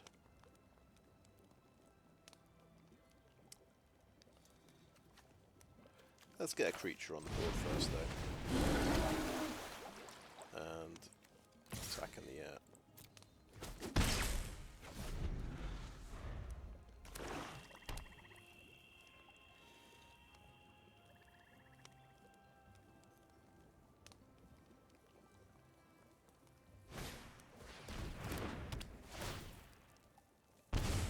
It is a third Hopeless Nightmare to get rid of my Sleight of Hand. So that's the second time I've discarded it. Fair enough.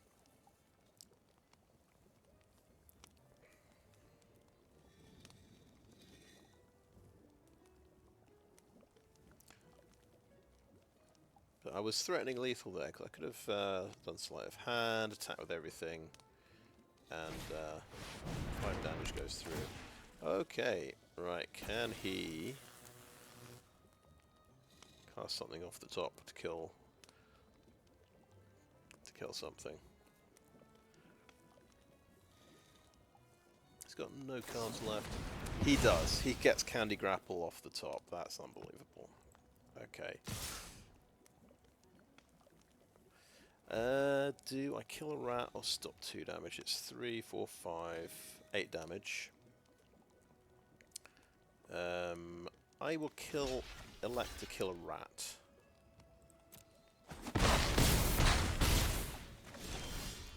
But I have exactly 5 damage, so I think I win.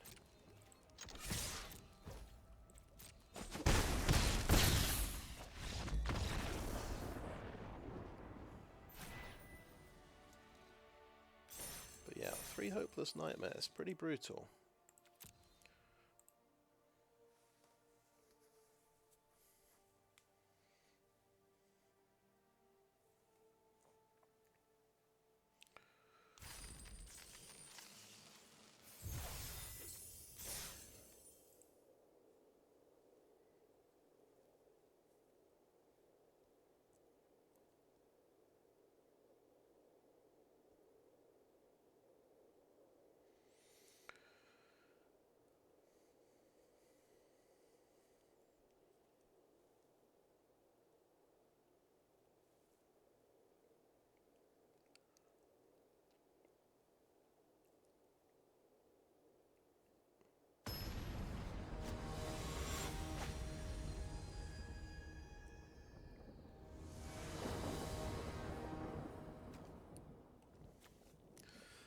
Okay, it's good because we've got blue mana and Sleight of Hand. And a Scarecrow guide as well. We're going second, of course, as is normal.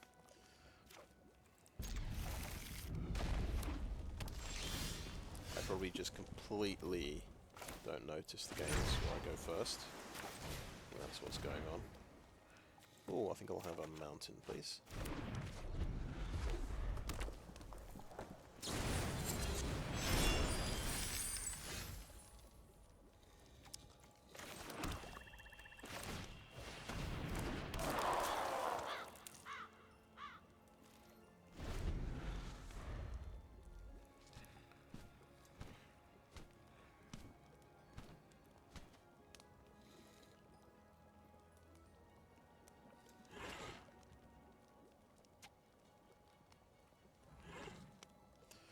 I'm just thinking about him playing the giant and how I'm going to kill it. The problem is Conceited Witch on the guide. Nice Sell-Sword. Doesn't quite work. Okay, that's fine. He's gone for the 3/2 because he missed a land drop. That is tragically unfortunate.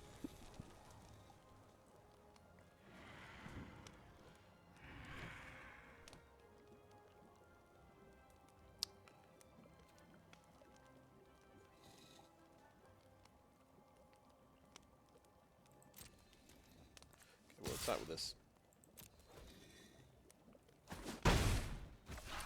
I think it is the classic blow up the Celebrant and then play the Sell-Sword.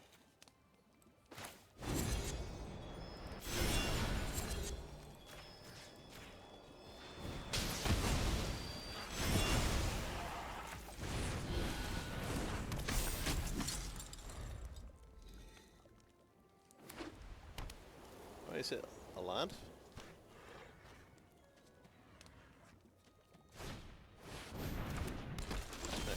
Parents, okay.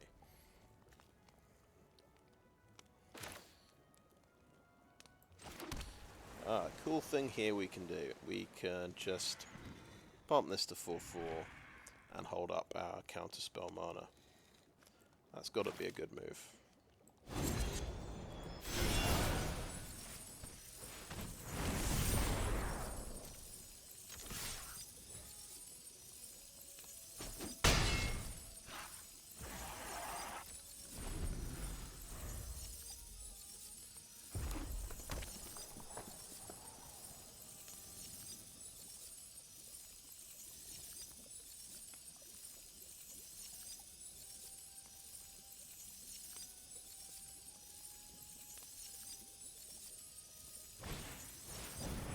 Cooped up.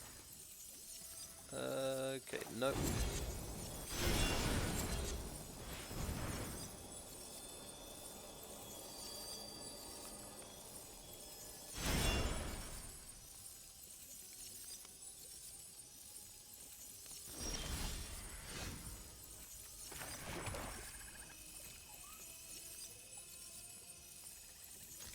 Okay, attack 4.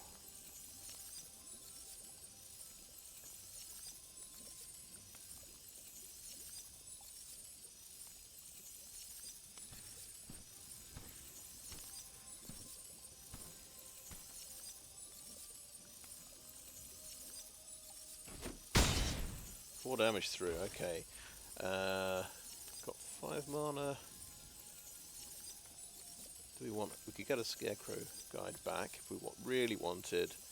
I think this might be the time we do a Spellscorn Coven. So we disconnect a card. Let's go coop up one of them. You might want to coop up the flyer because he can match my creature on the ground.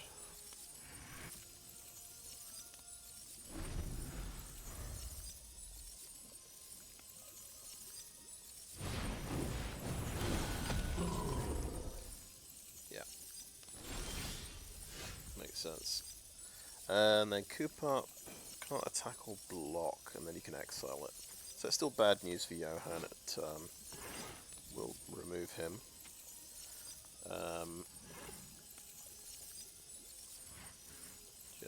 Just thinking, do I have a clever thing to do here? No, I'm just going to attack with both of these.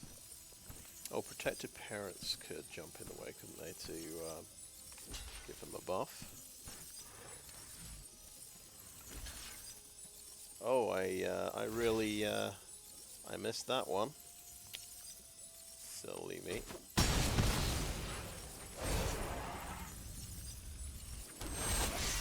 No, have I lost the game? So I can get that back and counter his next spell, which is fun. So let's make the most of that little boo-boo.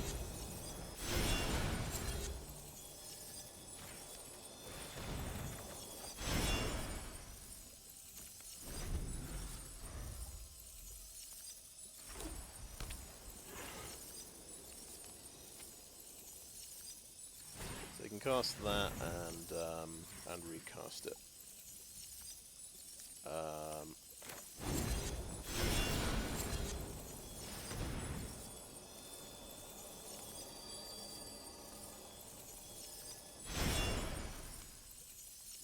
But I still think that's the best thing to do, is to just play into it. Probably don't have a better option. 5 damage. Oh, I'm dead in 3 turns. Tenacious Tomeseeker. He does have Wicked on him, doesn't he? I could get something back at least. Okay, Spellscorn Coven. Go for a Johann. Song of Totentanz gives me 4 rats, which feels like maybe a rat short.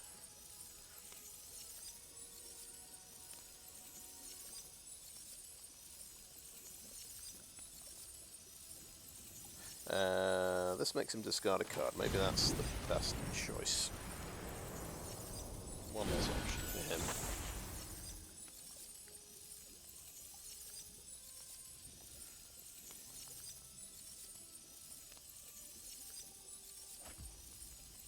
Monstrous Rage, interesting. Okay, that would have killed me a bit quicker.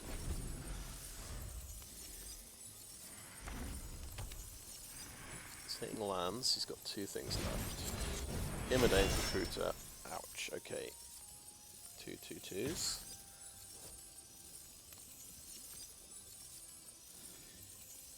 And then that comes in, everything gets pumped. 3/2. Glory, sacrifice one of those. So we can do 7, okay. And gain 7, okay. Feed the Cauldron cannot kill this thing, which is a shame.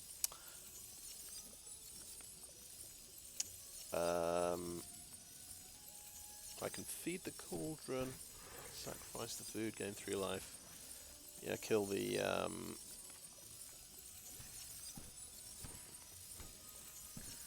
kill Imidane, or kill the knight. And take 5. It's not ideal.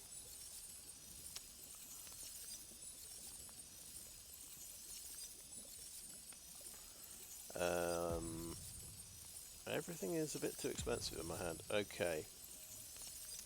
Next, we're not attacking. Yeah, he doesn't want to die this way. He's healed up to 17. Okay, it doesn't seem particularly good, but we're going to just feed the Cauldron on something and eat the food.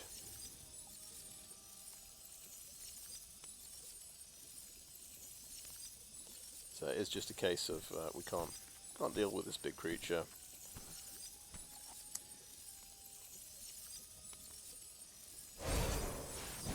Okay, he's going to do Twisted Fealty as well. That's not good.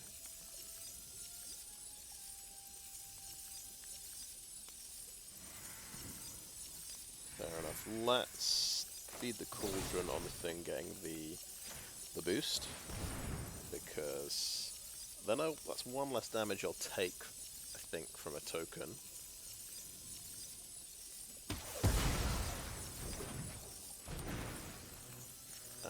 Probably. Oh, I got to do it on my turn to get the food token. I've still not learnt this lesson. I'm dead. Okay. I went to -4 anyway, so I was still dead. But yeah, he top deck Twisted Fealty, which was just the best thing possible, really, to just get rid of my last blocker and do more damage.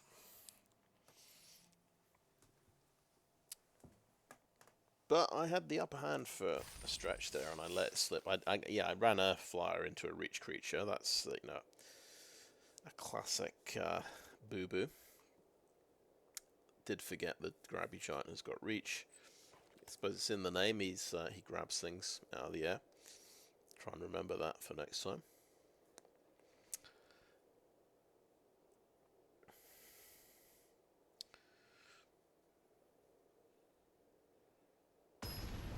tried to do something interesting, and I didn't. One main thing, I stopped at 5 lands, and my deck is expensive, so I was stuck doing one thing a turn. And he hit a few more lands, but it allowed him to just empty his hand. And I had about 6 or 7 things I could have done, but it was all a bit too slow. Opponent goes first. I feel we've been there before. Didn't really think about it, but keeping this one. We have a Tomeseeker on turn 3, maybe, so that's something.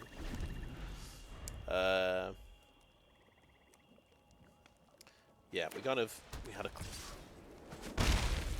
It's funny to say, you know, we got mana screwed on 5 mana. We bricked on 5 mana. We just couldn't keep up with our opponent. So we got red mana there, which is nice. What's his follow-up? He missed a 2-drop. Oh, he's got a good one. Right. Go for my 3-drop. It's just going to be a 3/2. It, just for the record, it can block the Verdant Outrider. See if I assume it's getting blown up.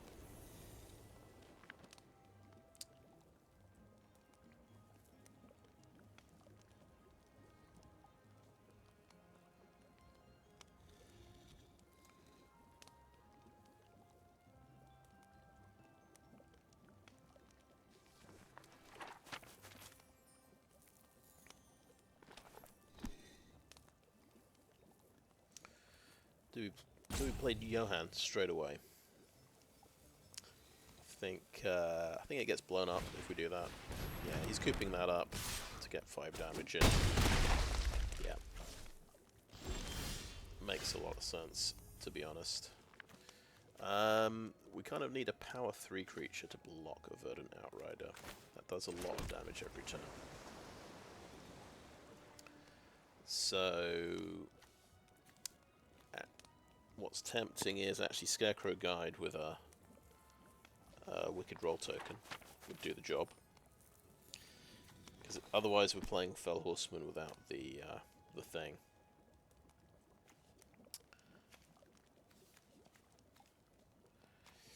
Yeah, I think that's the play.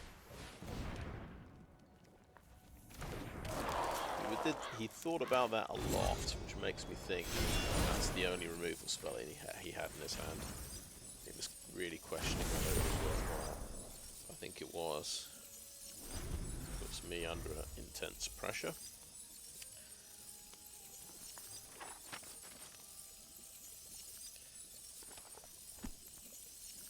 Because Verdant Outright is a little bit unpleasant for my deck. A lot of things. There aren't that many things with 3 power.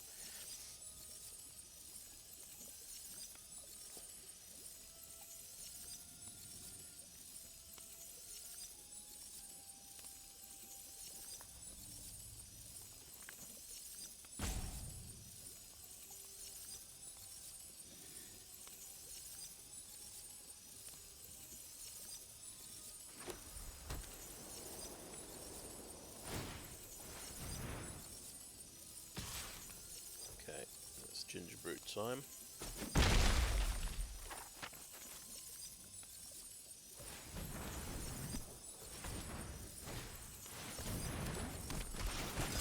He's bounced.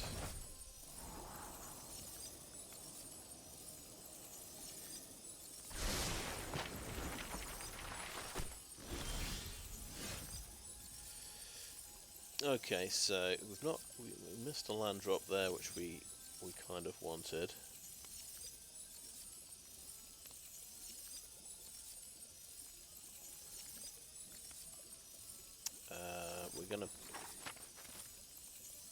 We're gonna play Sleight of Hand to just try and hit a land drop.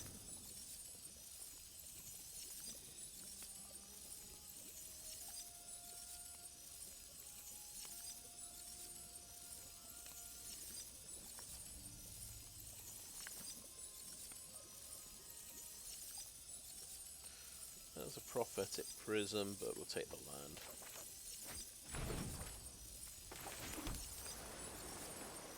And take Conceited Witch as another blocker, I think. Don't want to use the Dream Spoilers particularly.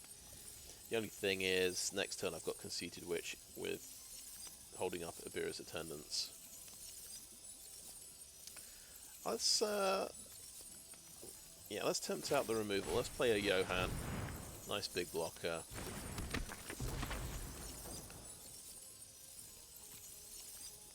Big chunky blocker. Force him to have that removal spell in his hand.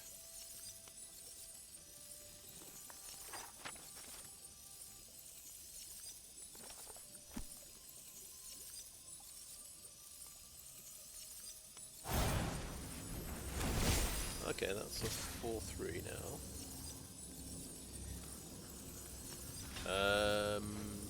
Smell combat trickery happening.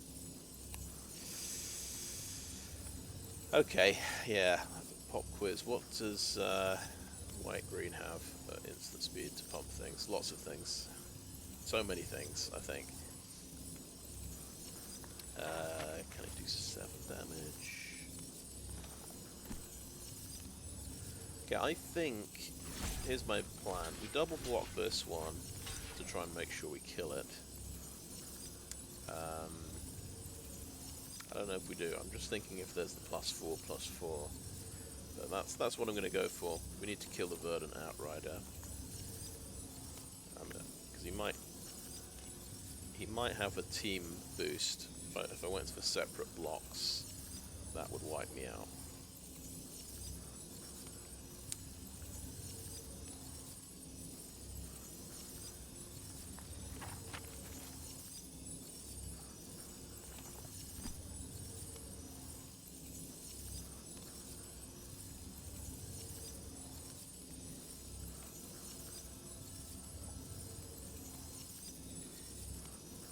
Definitely feeling the upper end of the mana curve here, and it's an awkward situation.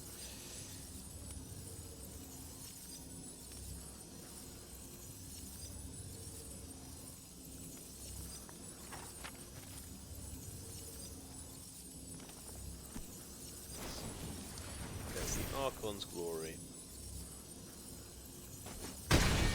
Still get to kill it, so successful block.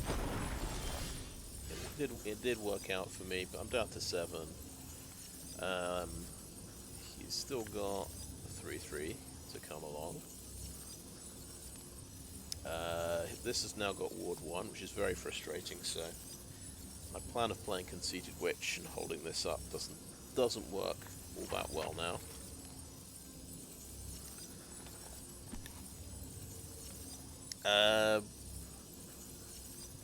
What I could do... Okay.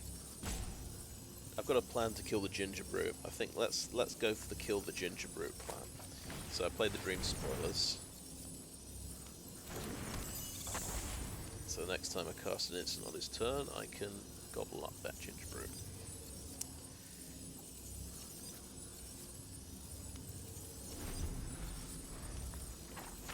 We just hope he's not got another Archon's Glory.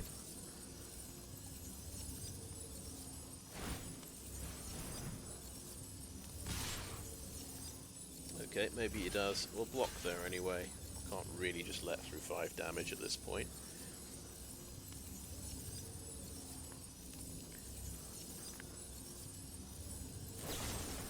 It's a Kellen's Light Blades. Okay, fine.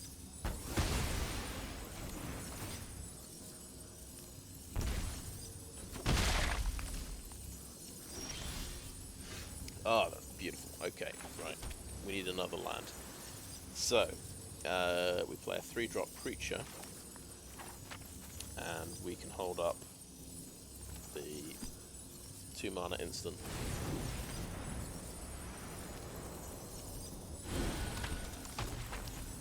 And the counter spell as well. I'm not going to attack end turn. Right.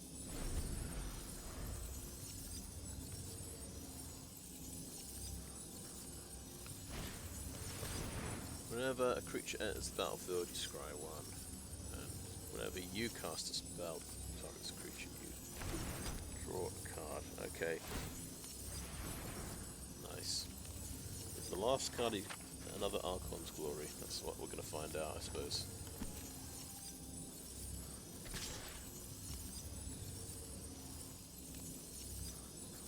Okay. Let's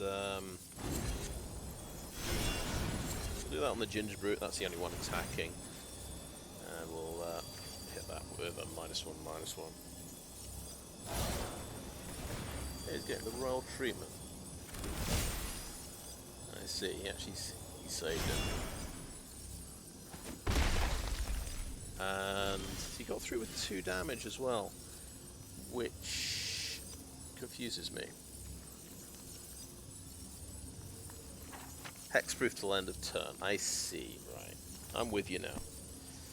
Yeah. Fair enough.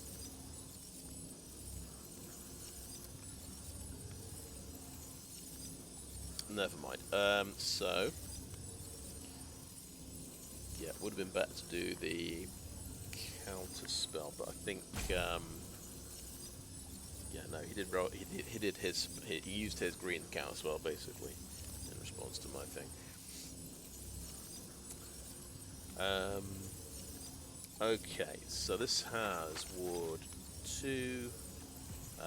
Let's sacrifice a Conceited Witch.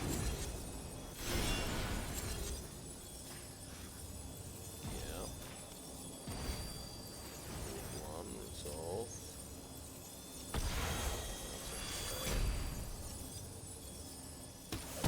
Kill it. Okay, and play a Callous Sell-Sword. Now, we don't have enough mana to do a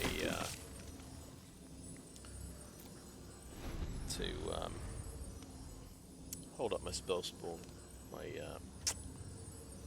take it back. It's called.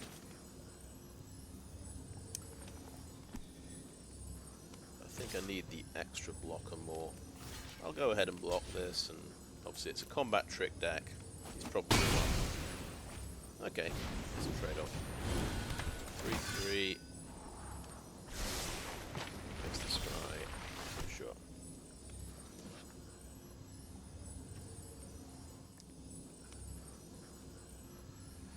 Okay, what do we want to do? Obyra's Attendants are in there. They hit the graveyard, of course, because of the interaction with hexproof, which is always fun.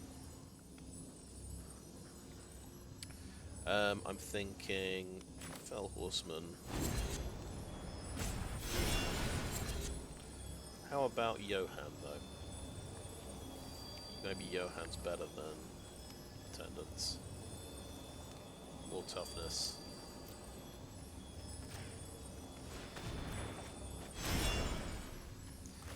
Doesn't have fly. Oh, I got a flyer, I suppose, to block. No attacks.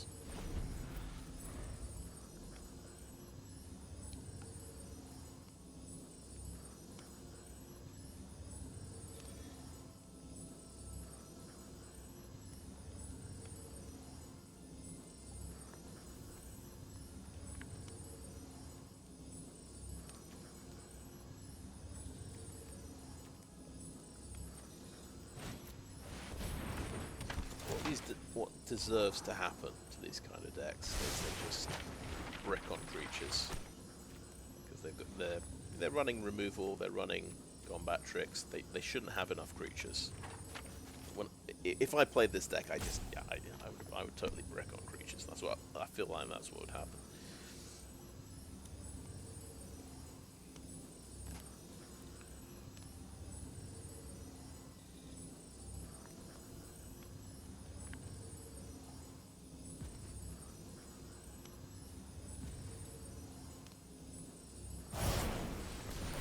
That has... it's 4/4 trample, I guess. Not attacking. That's a relief. Okay. Actually, I want to play Sleight of Hand first, I think. Oh, freeze in place. Alright. Let's play that. We've got, let's see, 6 mana.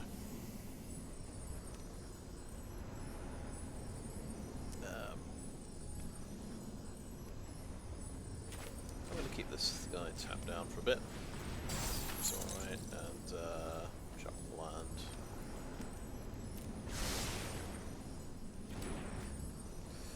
Okay, nice. We get this guy. We can put a spell on top.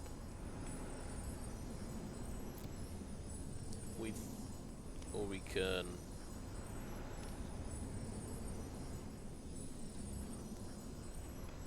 Yeah, I'm.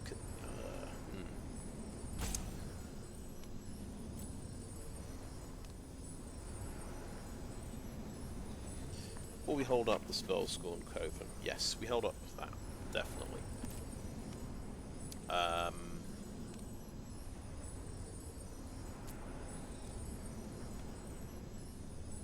I think I can attack. I think I can attack now.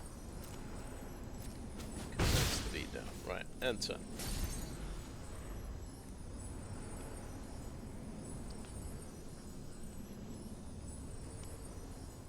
So 2 cards plus well, 3 cards including the creature. The worst thing that could happen. Oh, Ariet's Tempting Apple. Okay. Well, we got the counter spell for that. That's -1/-1. You can go -1/-1.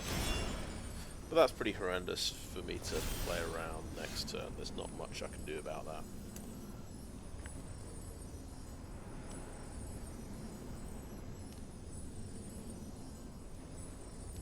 Apart from, well, I can make him discard the other card.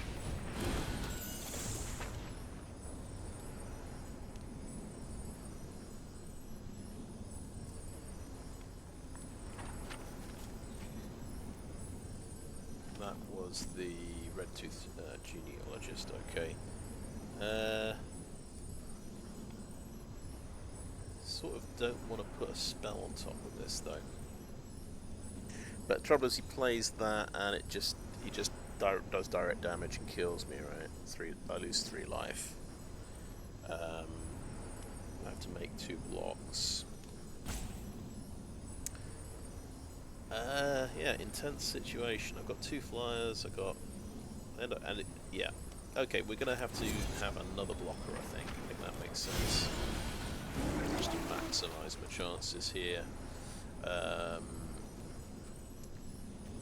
And no attacks. See if we can survive an apple attack.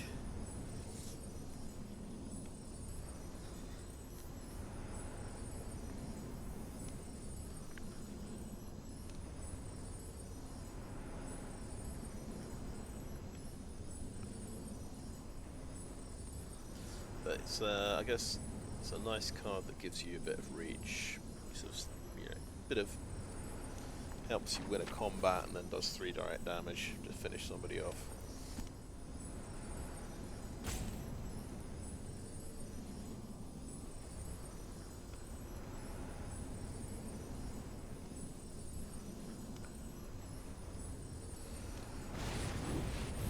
He's doing Werefox and waiting, okay. Makes sense.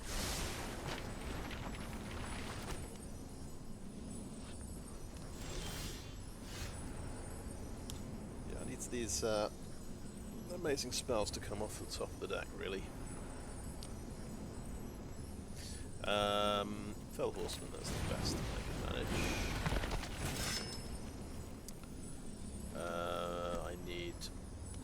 I need 3 blockers, don't I? So I'm just I'm gonna stay put. I'm not gonna attack with anything. Gotta play around the apple.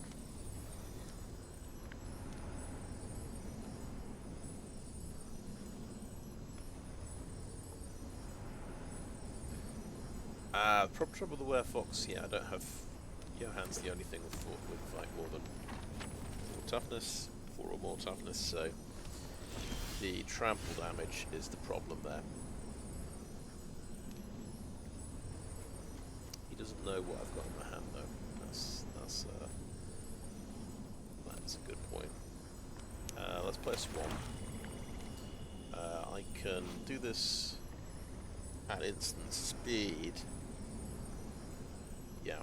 Okay, cool. I can get back Obyra at instant speed, I'm pretty sure. That gives me some... Well, he's going to attack with 3. It could be 4 against 4, couldn't it? Potentially.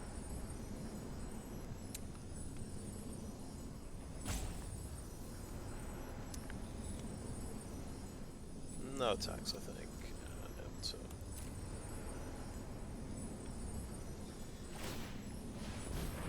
Okay, he's exiled, sure.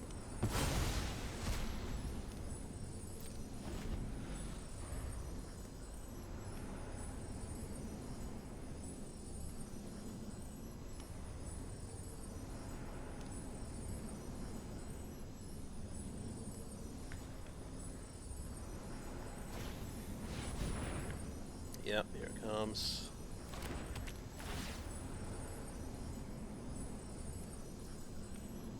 Okay, takes the flyer. Makes a lot of sense. Okay. Last 2 attackers.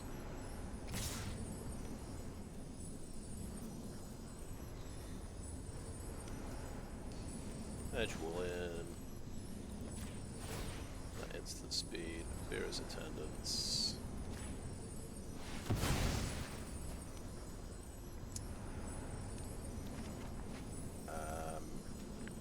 That's got trample as well.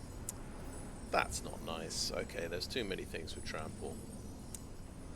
Yeah, because it's got the monster, yeah, thing. Fair enough. Okay, here's how we have to do it. Obyra's Attendants, -4 on the Werefox. Like that. -1/-1 on the Besotted Knight.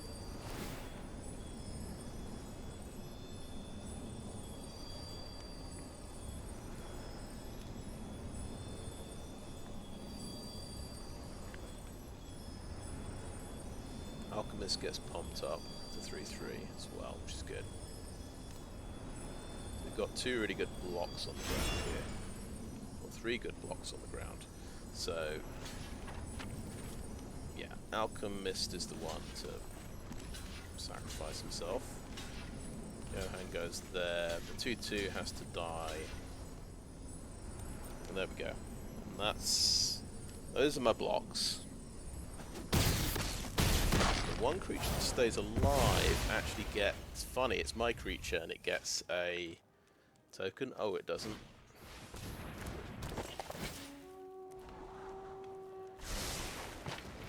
That was interesting. Oh my god. Okay. Obyra's Attendants comes out. He has 3 direct damage. This doesn't have reach. I think I have to keep 2 blockers back, right? Oh, I can get... yeah, let's do these 2 going in.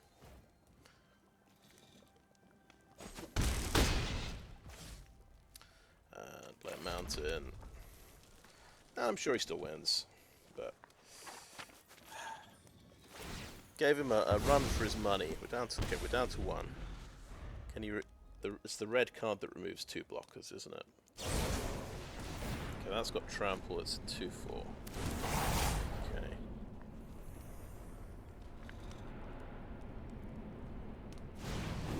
He's drawing cards and scrying and stuff, right?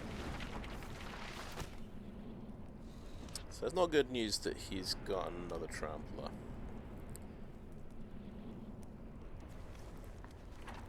I don't have any fodder to sacrifice for a bargain, unfortunately.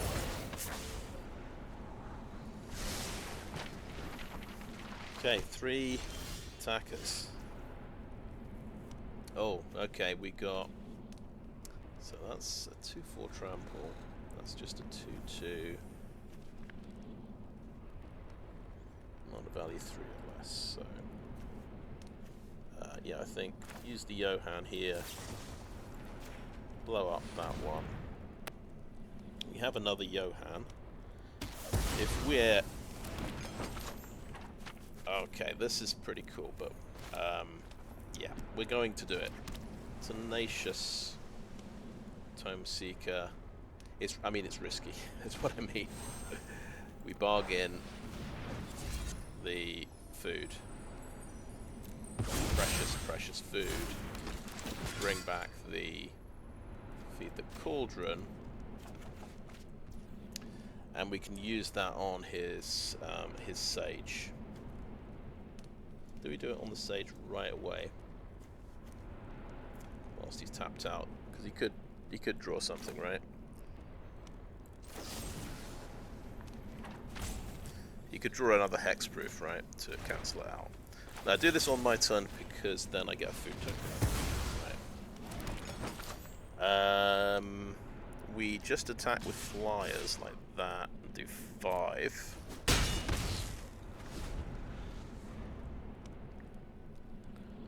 And what's he got? We have how much toughness? 8. 10 toughness. Hamlet. Oh no, he gains 3 life. Well, that's pretty scary. Okay, we get another Johann. These don't have reach, so that's something.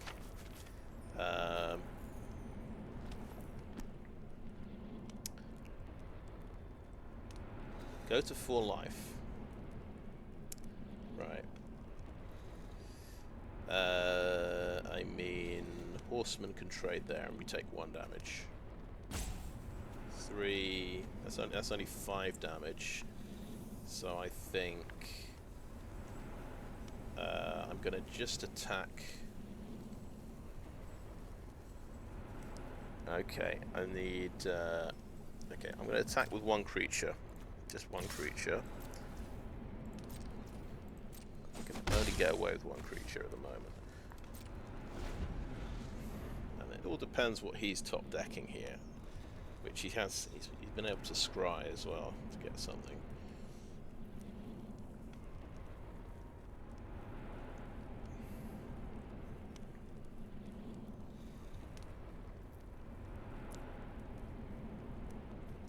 Just thinking, if I attack with everything, could have got through with 7. I'd have been 1 short. I was just thinking, did I miss a win there? So Yenna's got to be something good as well. 4/4. She does target enchantment. Copy it. Nice. So you can copy that. Ah, amazing. Love it.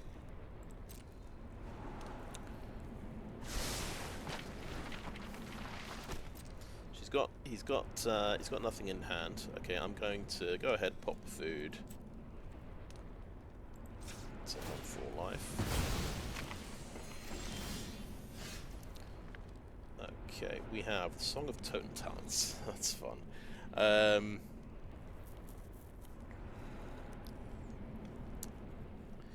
Okay, the formula's changed. He's got another attacker, but it doesn't have.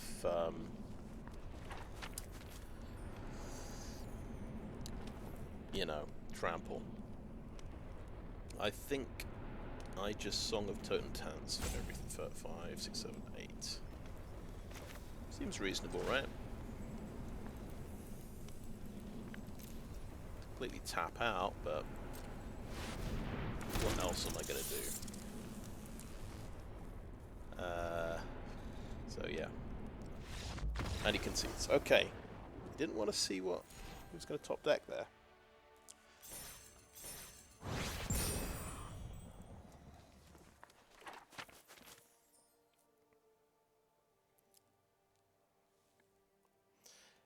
Ooh, that was interesting. That was a very good game. Thought it all came down to that Ariet's tempting apple and trying to play around that. I just had to play out blockers and not attack and hope for the best. And then I remembered I could bring back that combat trick from the graveyard using the Edgewall Inn. That was a nice move. And it also triggered another -1/-1, which stopped the crucial point of trample damage, which would have killed me. So that was quite epic, really.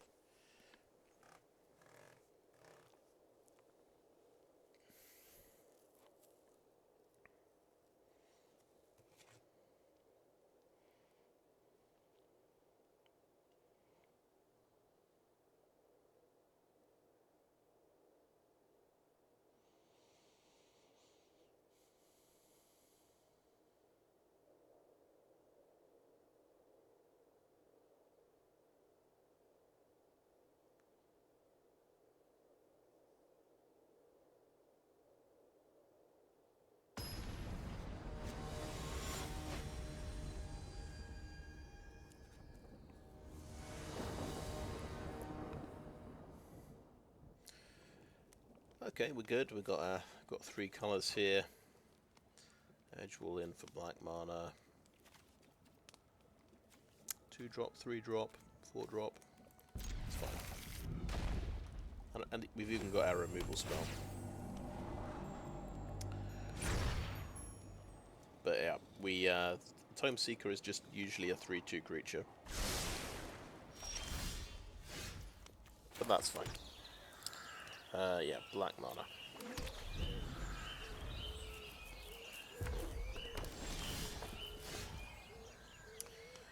Okay, he didn't do anything, which makes me feel like I can play a Prophetic Prism and get away with it. So that's what I'm going to do. This deck definitely needs to make its land drops, I think. Oh no. Okay, that's a nice card.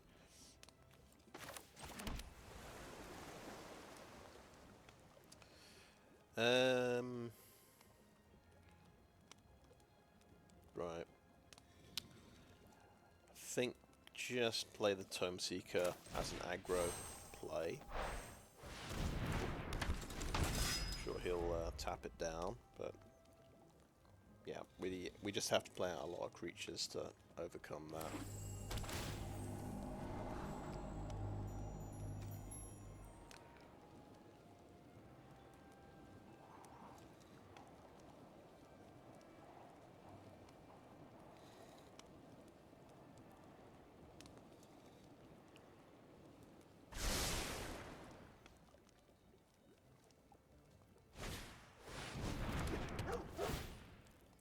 Alright, yeah, menace creatures. That's something to tap stuff down. Yep, that's gonna work. And I can't even kill it with my 1 removal spell.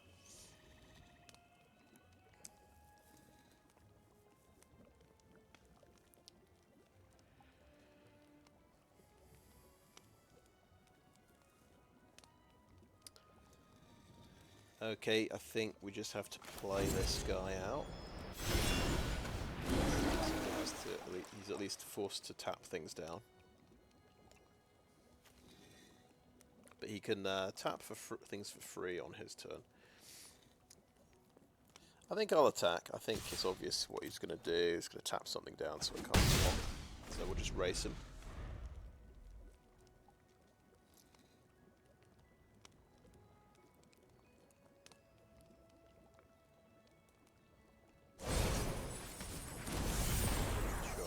Yeah, all the menace, black-red menace with crowd control.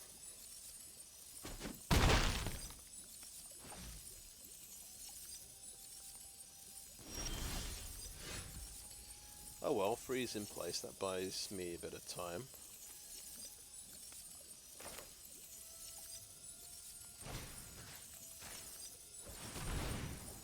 Pumps up my Alchemist as well. 2 islands on top. I think, yeah, I've got 2 lands in hand. I don't need those particularly. What did we want to do this turn? Actually, yeah, hold up our mana a little bit. You should remember to tap my things down.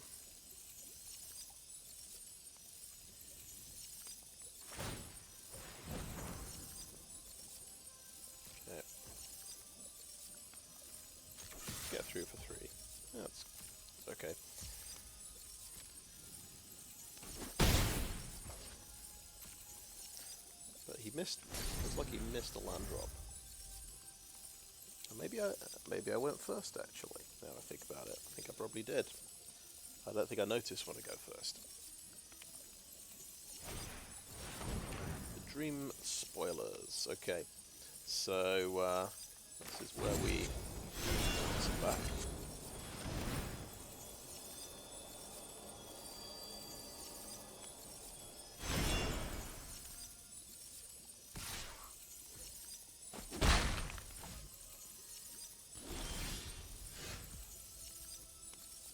Okay, we hit 6 mana, so yeah, we could do a couple of things.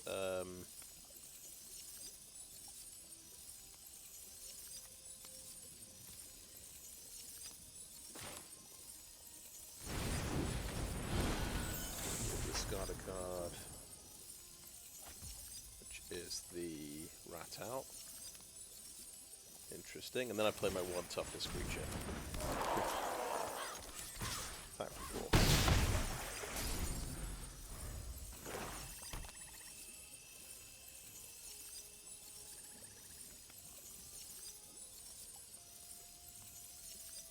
But yeah, so it shows you one removal spell can be pretty good. Freeze in place there, just save my butt. This thing doesn't die to Feed the Cauldron. This gets mana value 3 or less.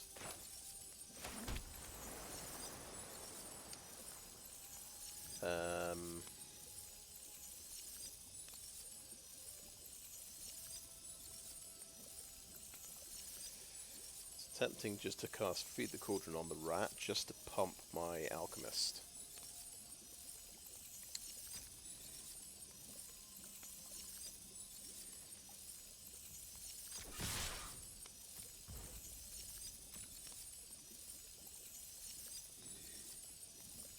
He didn't tap anything, did he? So that is getting ratted out. Okay, fair enough. And that's gonna be put down to 1/2, so I'll lose that. Yeah, fair enough. That all-important rat out is taking things down. He discarded 1. He had another in hand. He's so good. People are playing 2 copies.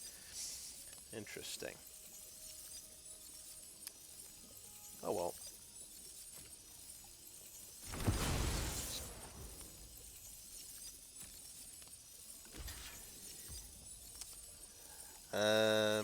Okay.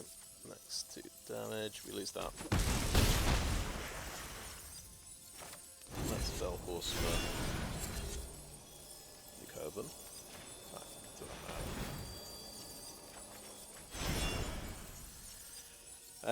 Right. Question, do we replay it or do we counter his next thing?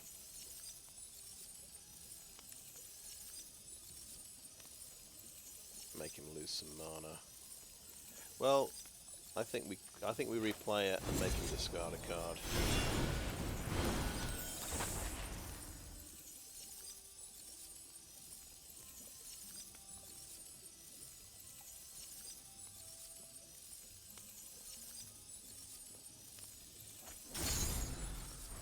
Is the stab wound. He loses a removal card. That's good. He's probably got something even better in hand. I've got 7 mana. I can do my 2 things next turn.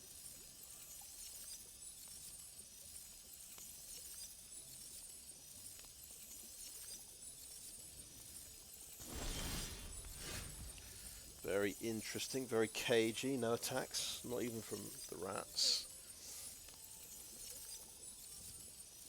Conceited Witch. So, we're worried about that happening again. What if we pump up the Coven? Sure, he might have a removal spell, but if he's got another rat out or something, well, if he's got something that instantly takes out something else, then he's got an easy kill on my flyer. So let's go for Conceited Witch.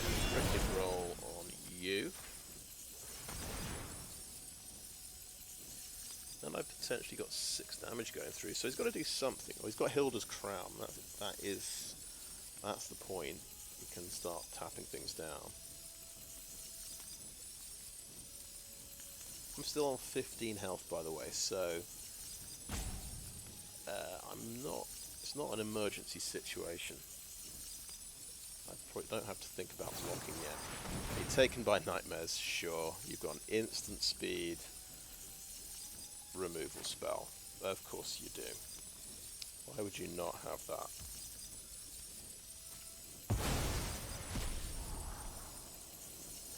Literally the best instant speed removal spell. And that dies, that goes away. You get punished for when your adventures get interrupted. Okay, so let's attack. That gets tapped, sure. And let's attack with a 2-1, see if he wants to trade with his flyer. He does, actually. Interesting, okay. We play a Fell Horseman. Let's see if he top decks another instant removal spell or something. It's just a Conceited, and that's from Adventure, sorry.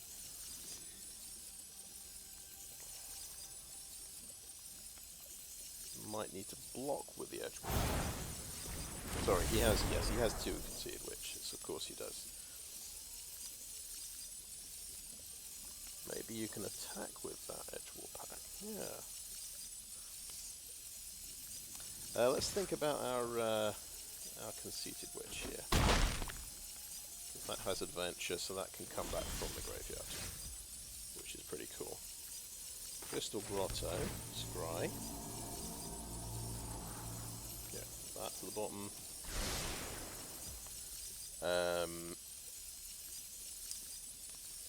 Right, we're getting through with 3 damage here, so that's pretty good. So let's kill this witch.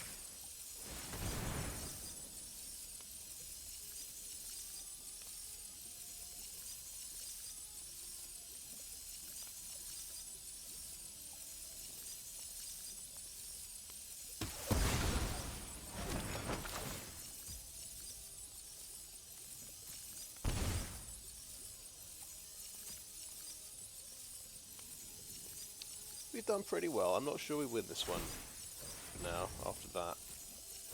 The 4-mana removal spell he got. But I've given a good account of myself. Let me think. So, Edgewall Inn. Yeah, probably do that. End of his turn. It is an instant speed thing.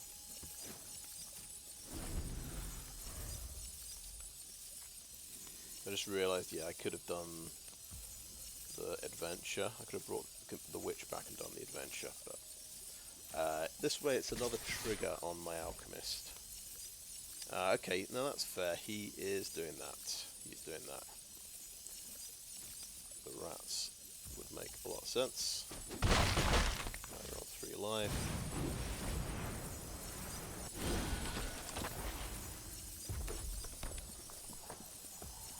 Okay, let's do that. Get the Conceited Witch back.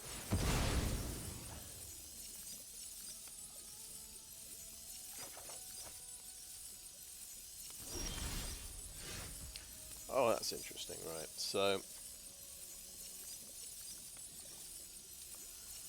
we can bounce a blocker. We could just play a Beluna's Gatekeeper, because that's pretty good. Pretty good move. No, wait, we're removing his blocker. He can only tap one of them, but he's got a 4/4. So I think it doesn't quite work. Hang on. 4, 5, 6, 7. But let's play our Conceited Witch as well, I think is the idea. So let's do that. Do that.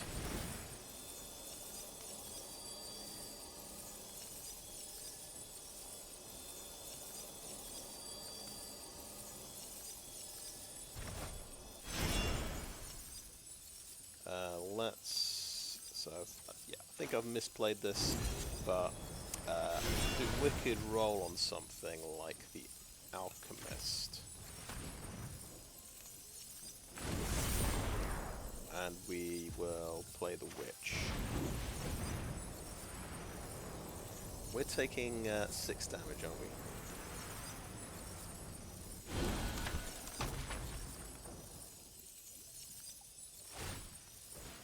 Let's tap down, and we don't attack. Okay.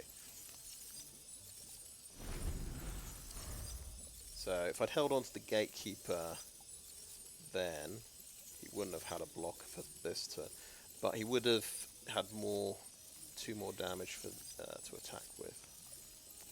I probably misplayed that. Take that on the chin.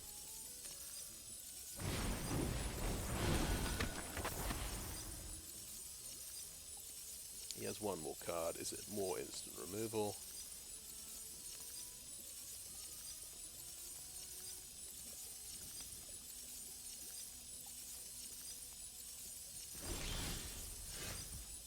Oh, interesting. Obyra's Attendants. We've got an instant interaction spell. That's quite nice. Now we've got to be careful. So he's got 4, 5, 6, 7, 8, 9. He's got 9 damage. By the way, I think I just attack with everything. The witch gets through, and I do 2. Yeah, that's tapped out.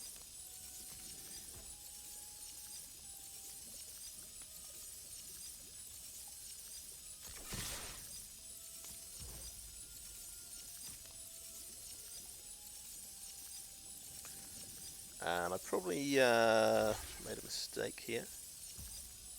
So I've got to save these guys. I've got to use the Obyra's Attendants. But am I better off? Yeah, then I'm down a creature for next turn's attack. If I do that. If I don't use it, I mean, to save the guy.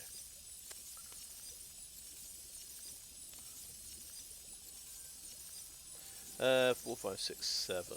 I can have a big blocker as well, but then he 4, 6. Okay, right. Now I'm going to save the guy. Got 5 mana left, but I think playing the creature might be a mistake.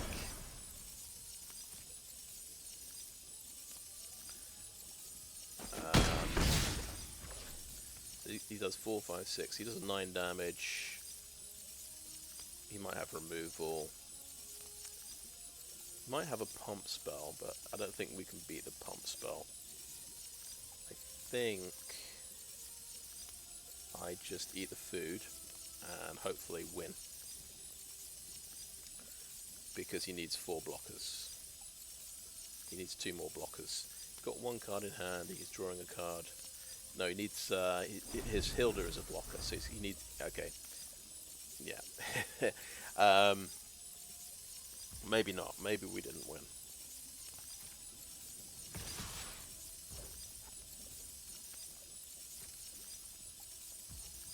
He's keeping his 2 blockers back, take some damage from the rats, and he gets some monstrosities. He does have a blocker. Sacrifice the food, we get to 8.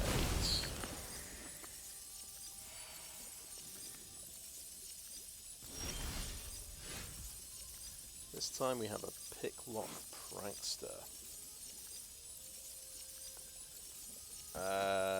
So that potentially does something useful. Obviously something's getting tapped down. We're attacking into those dogs, which isn't good. I think for 7 mana I can put out 2 flyers and make his life difficult for next turn. We've got to stay back and block this turn. He obviously taps 1 down, and blocks the others.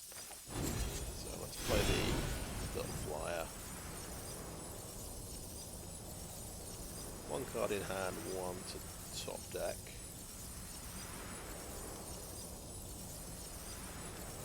Very tense game. Feel like I've misplayed several times, but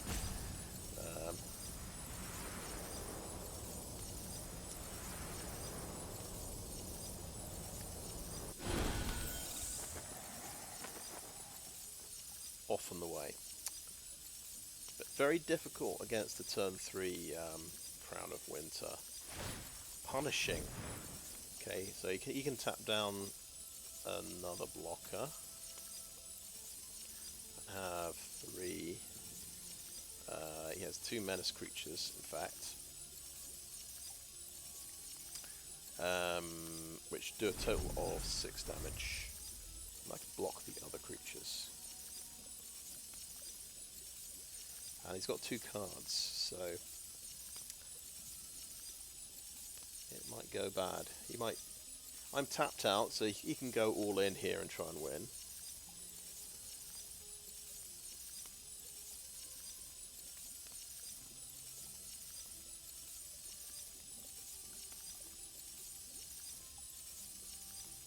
But it felt quite bad to use the -4 power to save my creature when I could have used it to save 4 life points at some other time.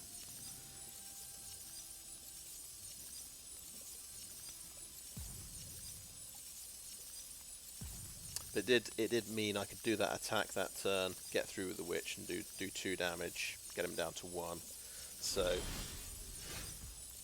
maybe there's some sense there. He's got 3 blockers, 4 blockers, let's say. If I attack with everything, I might win. But he's got 2 cards in hand, so I might lose. But he's only got 1 way. He can only stop 1 flyer, so he needs removal for the flyer. Okay, let's see. I think he needs a bit too much to stop everything.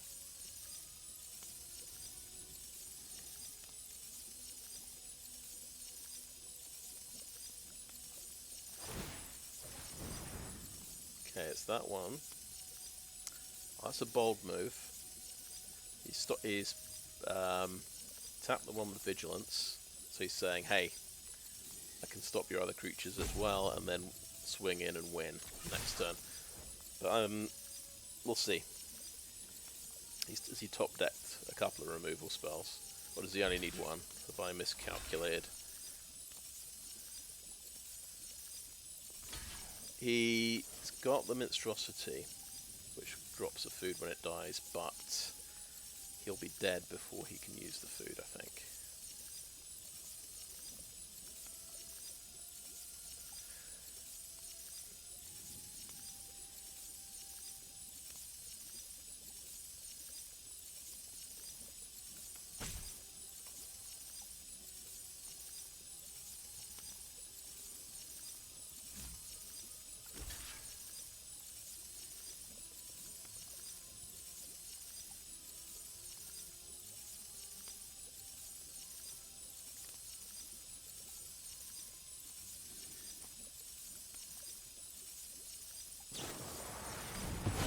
Sure enough, has another Taken by Nightmares, his second one of the game.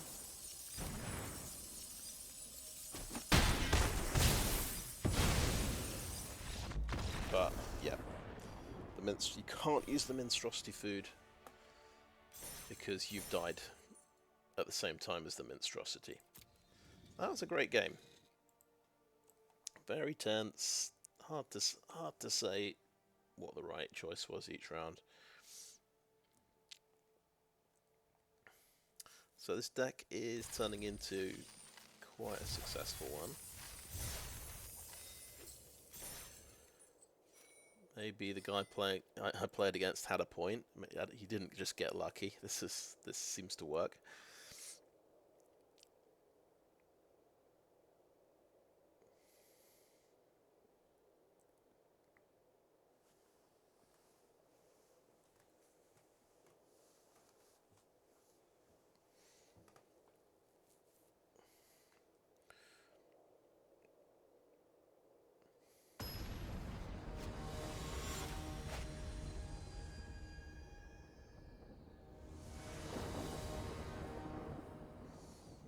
Okay, we've got the right land. That's good. Not much else.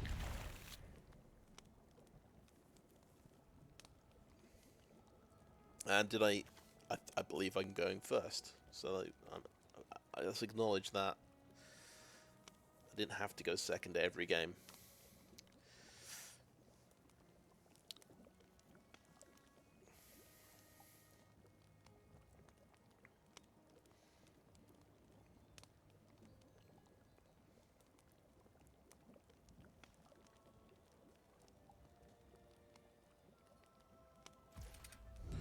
Okay, I think start with an island.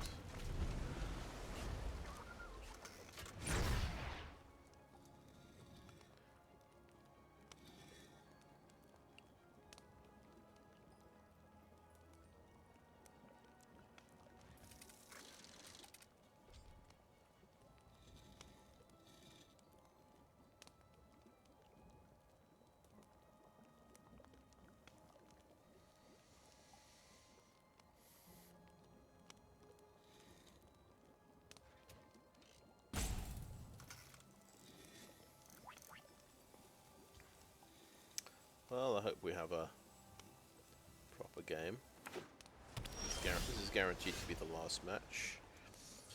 Let's go for a mountain and a prophetic prism.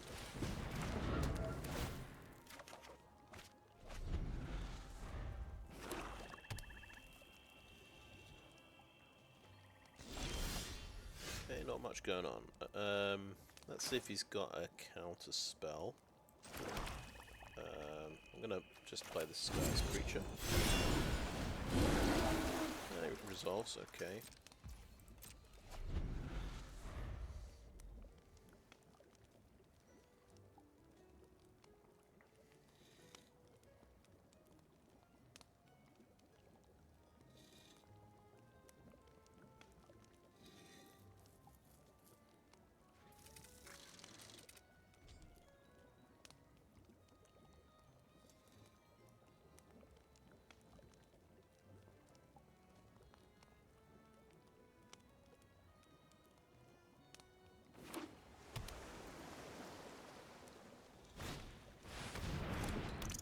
Voracious vermin.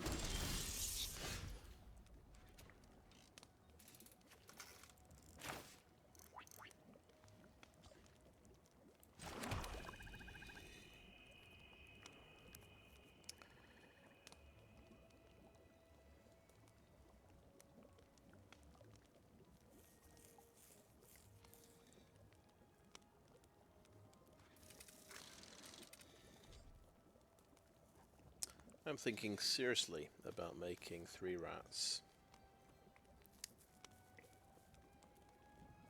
Because I could play Obyra's Attendants next turn.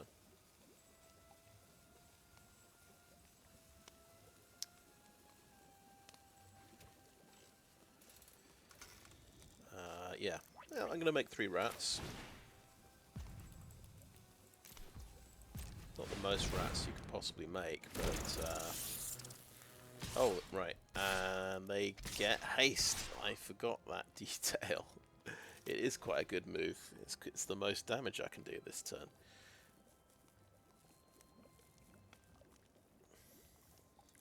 Swear I've completely overlooked that line of text. They gain haste at the end of turn. Probably why the guy conceded when I played it for 7, because I was thinking, oh, I'm going to really have a good attack next time, and then he conceded. I might have forgotten to attack with them if he'd I'd have had another of my classic moments.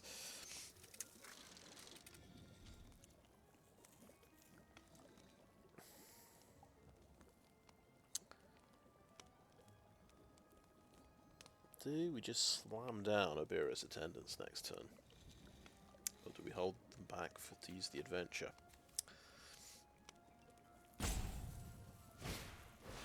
Which is vanity. Okay, he's dead.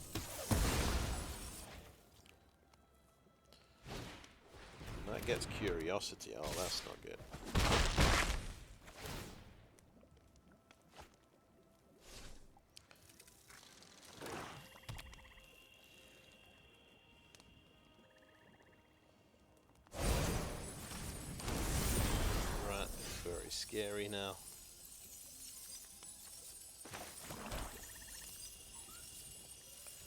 So if we play Obyra's Attendants, we're basically saying,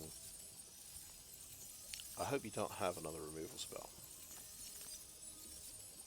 Whereas we can do freeze in place now. Can't do anything else. We kind of waste 3 mana. We're either wasting 3 mana or wasting an adventure.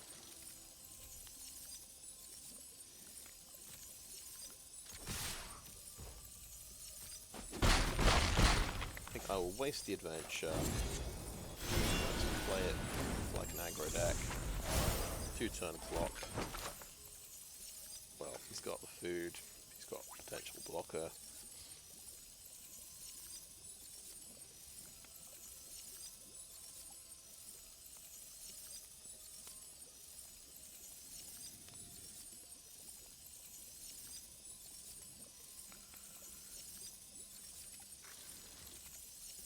It gets you the Wicked Roll token, yeah.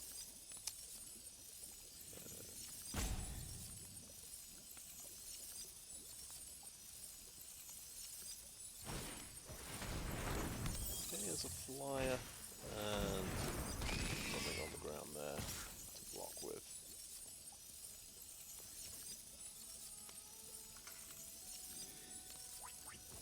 Right, let me recap.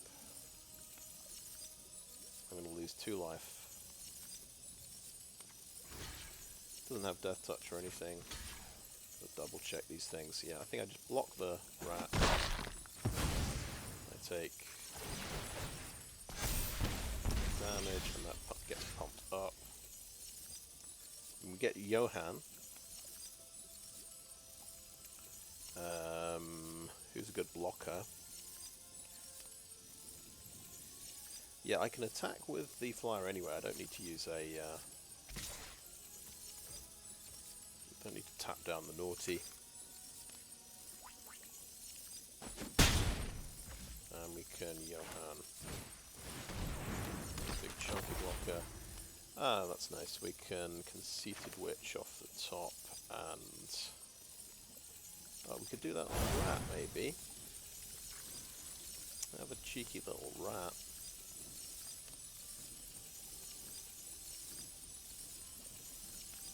Rather than putting all the eggs in one basket. Is what I'm thinking.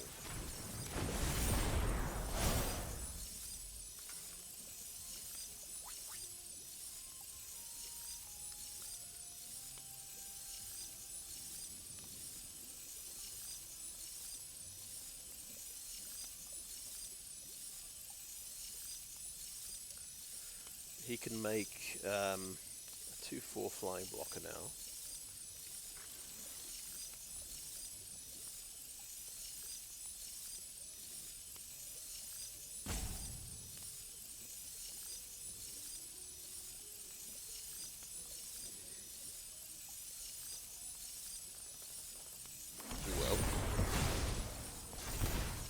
Oh, yeah, that's another point of damage. Oh, Snowmaster Strike. Good one. And that can take out something. My flyer, okay. And he attacks and gains 2 life.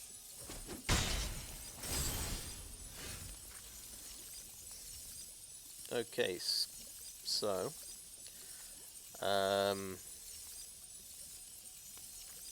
actually quite scared by the curiosity, to be honest.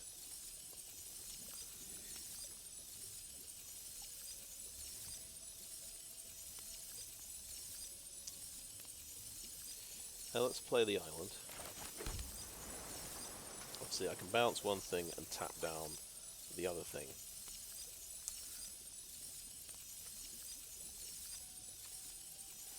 But the vermin gets to make another rat when he gets replayed, but he also loses a token and a curiosity. That loses a wicked roll, and it costs more mana as well. So yeah, bounce the rat.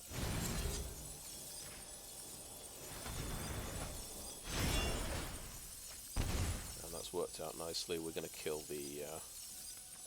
Oh, we can't do that. Of course, that'd be very wrong.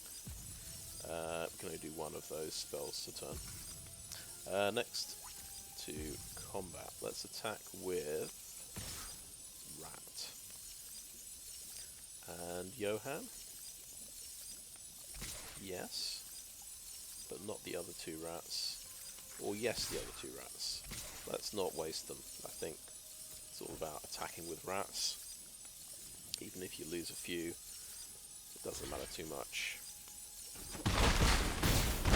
Takes them down to 5. Then we play a Conceited Witch. That can block on the ground. And we could play a Sleight of Hand, but we've got a really great card on top of the deck. So we're not going to do that.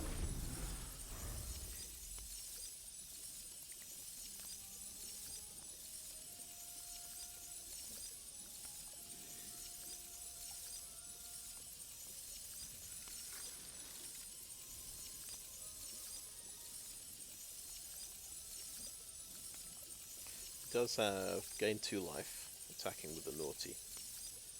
So maybe I should have tackled that. Maybe that was a bigger problem.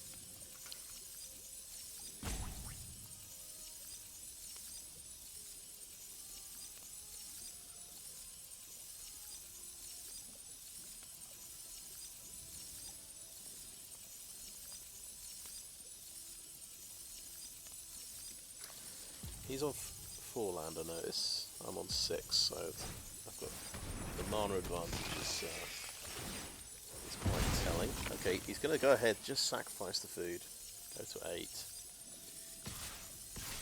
And yeah, he gains 2 life, gets up to 10.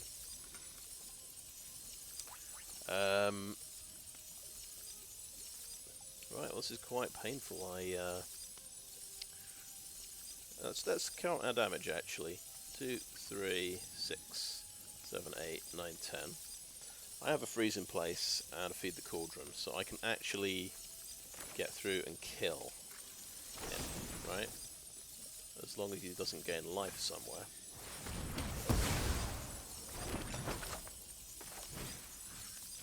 Three, 4, 5, 6, 7. Just counting again. I like the Alchemist. Let's have an Alchemist on top. And attack. Okay, good game. But yeah, he bricked on 4 lands there, so it's quite limiting. But I got Xaxes at the end there. Does help if you have 2 removal cards. So you got the 2 removal cards I drafted basically. I think well I maybe had 3. Amazing, right? Very happy with that. Let's have a look at the deck first. Yeah, I played against I think it was a diamond player. It was the first player I ran into who was running the Johann deck. Because he hit his, he hit his 3 colours by turn 3. He played the the black -1/-1 card on my 1 toughness creature, and it just kind of snowballed from there, really. So yeah, spells seem to work. Instants and sorceries. Let's see. Wow. I have a few more than this because of all the adventure cards. The fact that it works with adventures sitting on top of your deck is pretty ridiculous. So you can pretty much have every card, instant or sorcery, in the deck. In fact, how many things were not? I think it were other payoffs. So I had the 2 Tomeseekers, also I had the artifacts to fix my mana. But everything had, and it was either an instant sorcery or had an adventure. So yeah, that's quite a nice setup. And for once, Song of Totentanz was not a curse. These kinds of cards which make X spells that make X creatures, they feel they're never quite as good as you hope they're going to be. But yeah, I did some good work this run. It was that sad moment when it got just forced out of my hand after I'd chosen not to cast it for 7. And it took until the last game to realise it actually gives the rats haste, which is quite embarrassing. But yeah, it's pretty standard at this point. But it's an extra fun thing to enjoy. Anyway, yeah. Why did it work? Good card draw. Good. Yeah, just because I think because I'm just splashing red and going blue-black mainly. There's a bit more consistency. If you went equal with the 3 colours, I think you might struggle. That's why I've left out the Minecart Daredevil would be a good one in here as one of the main. You know, if red was a main colour. That's the other thing. I got Gruff triplets and I never played them, which these things are absolutely ridiculous. But I got them here. It was the rare in pack 3. Yeah, you're not going to splash 3 green. I think from pack 3. Maybe if you take every single green card in pack 3, you could make it work. But it might not be a very good deck.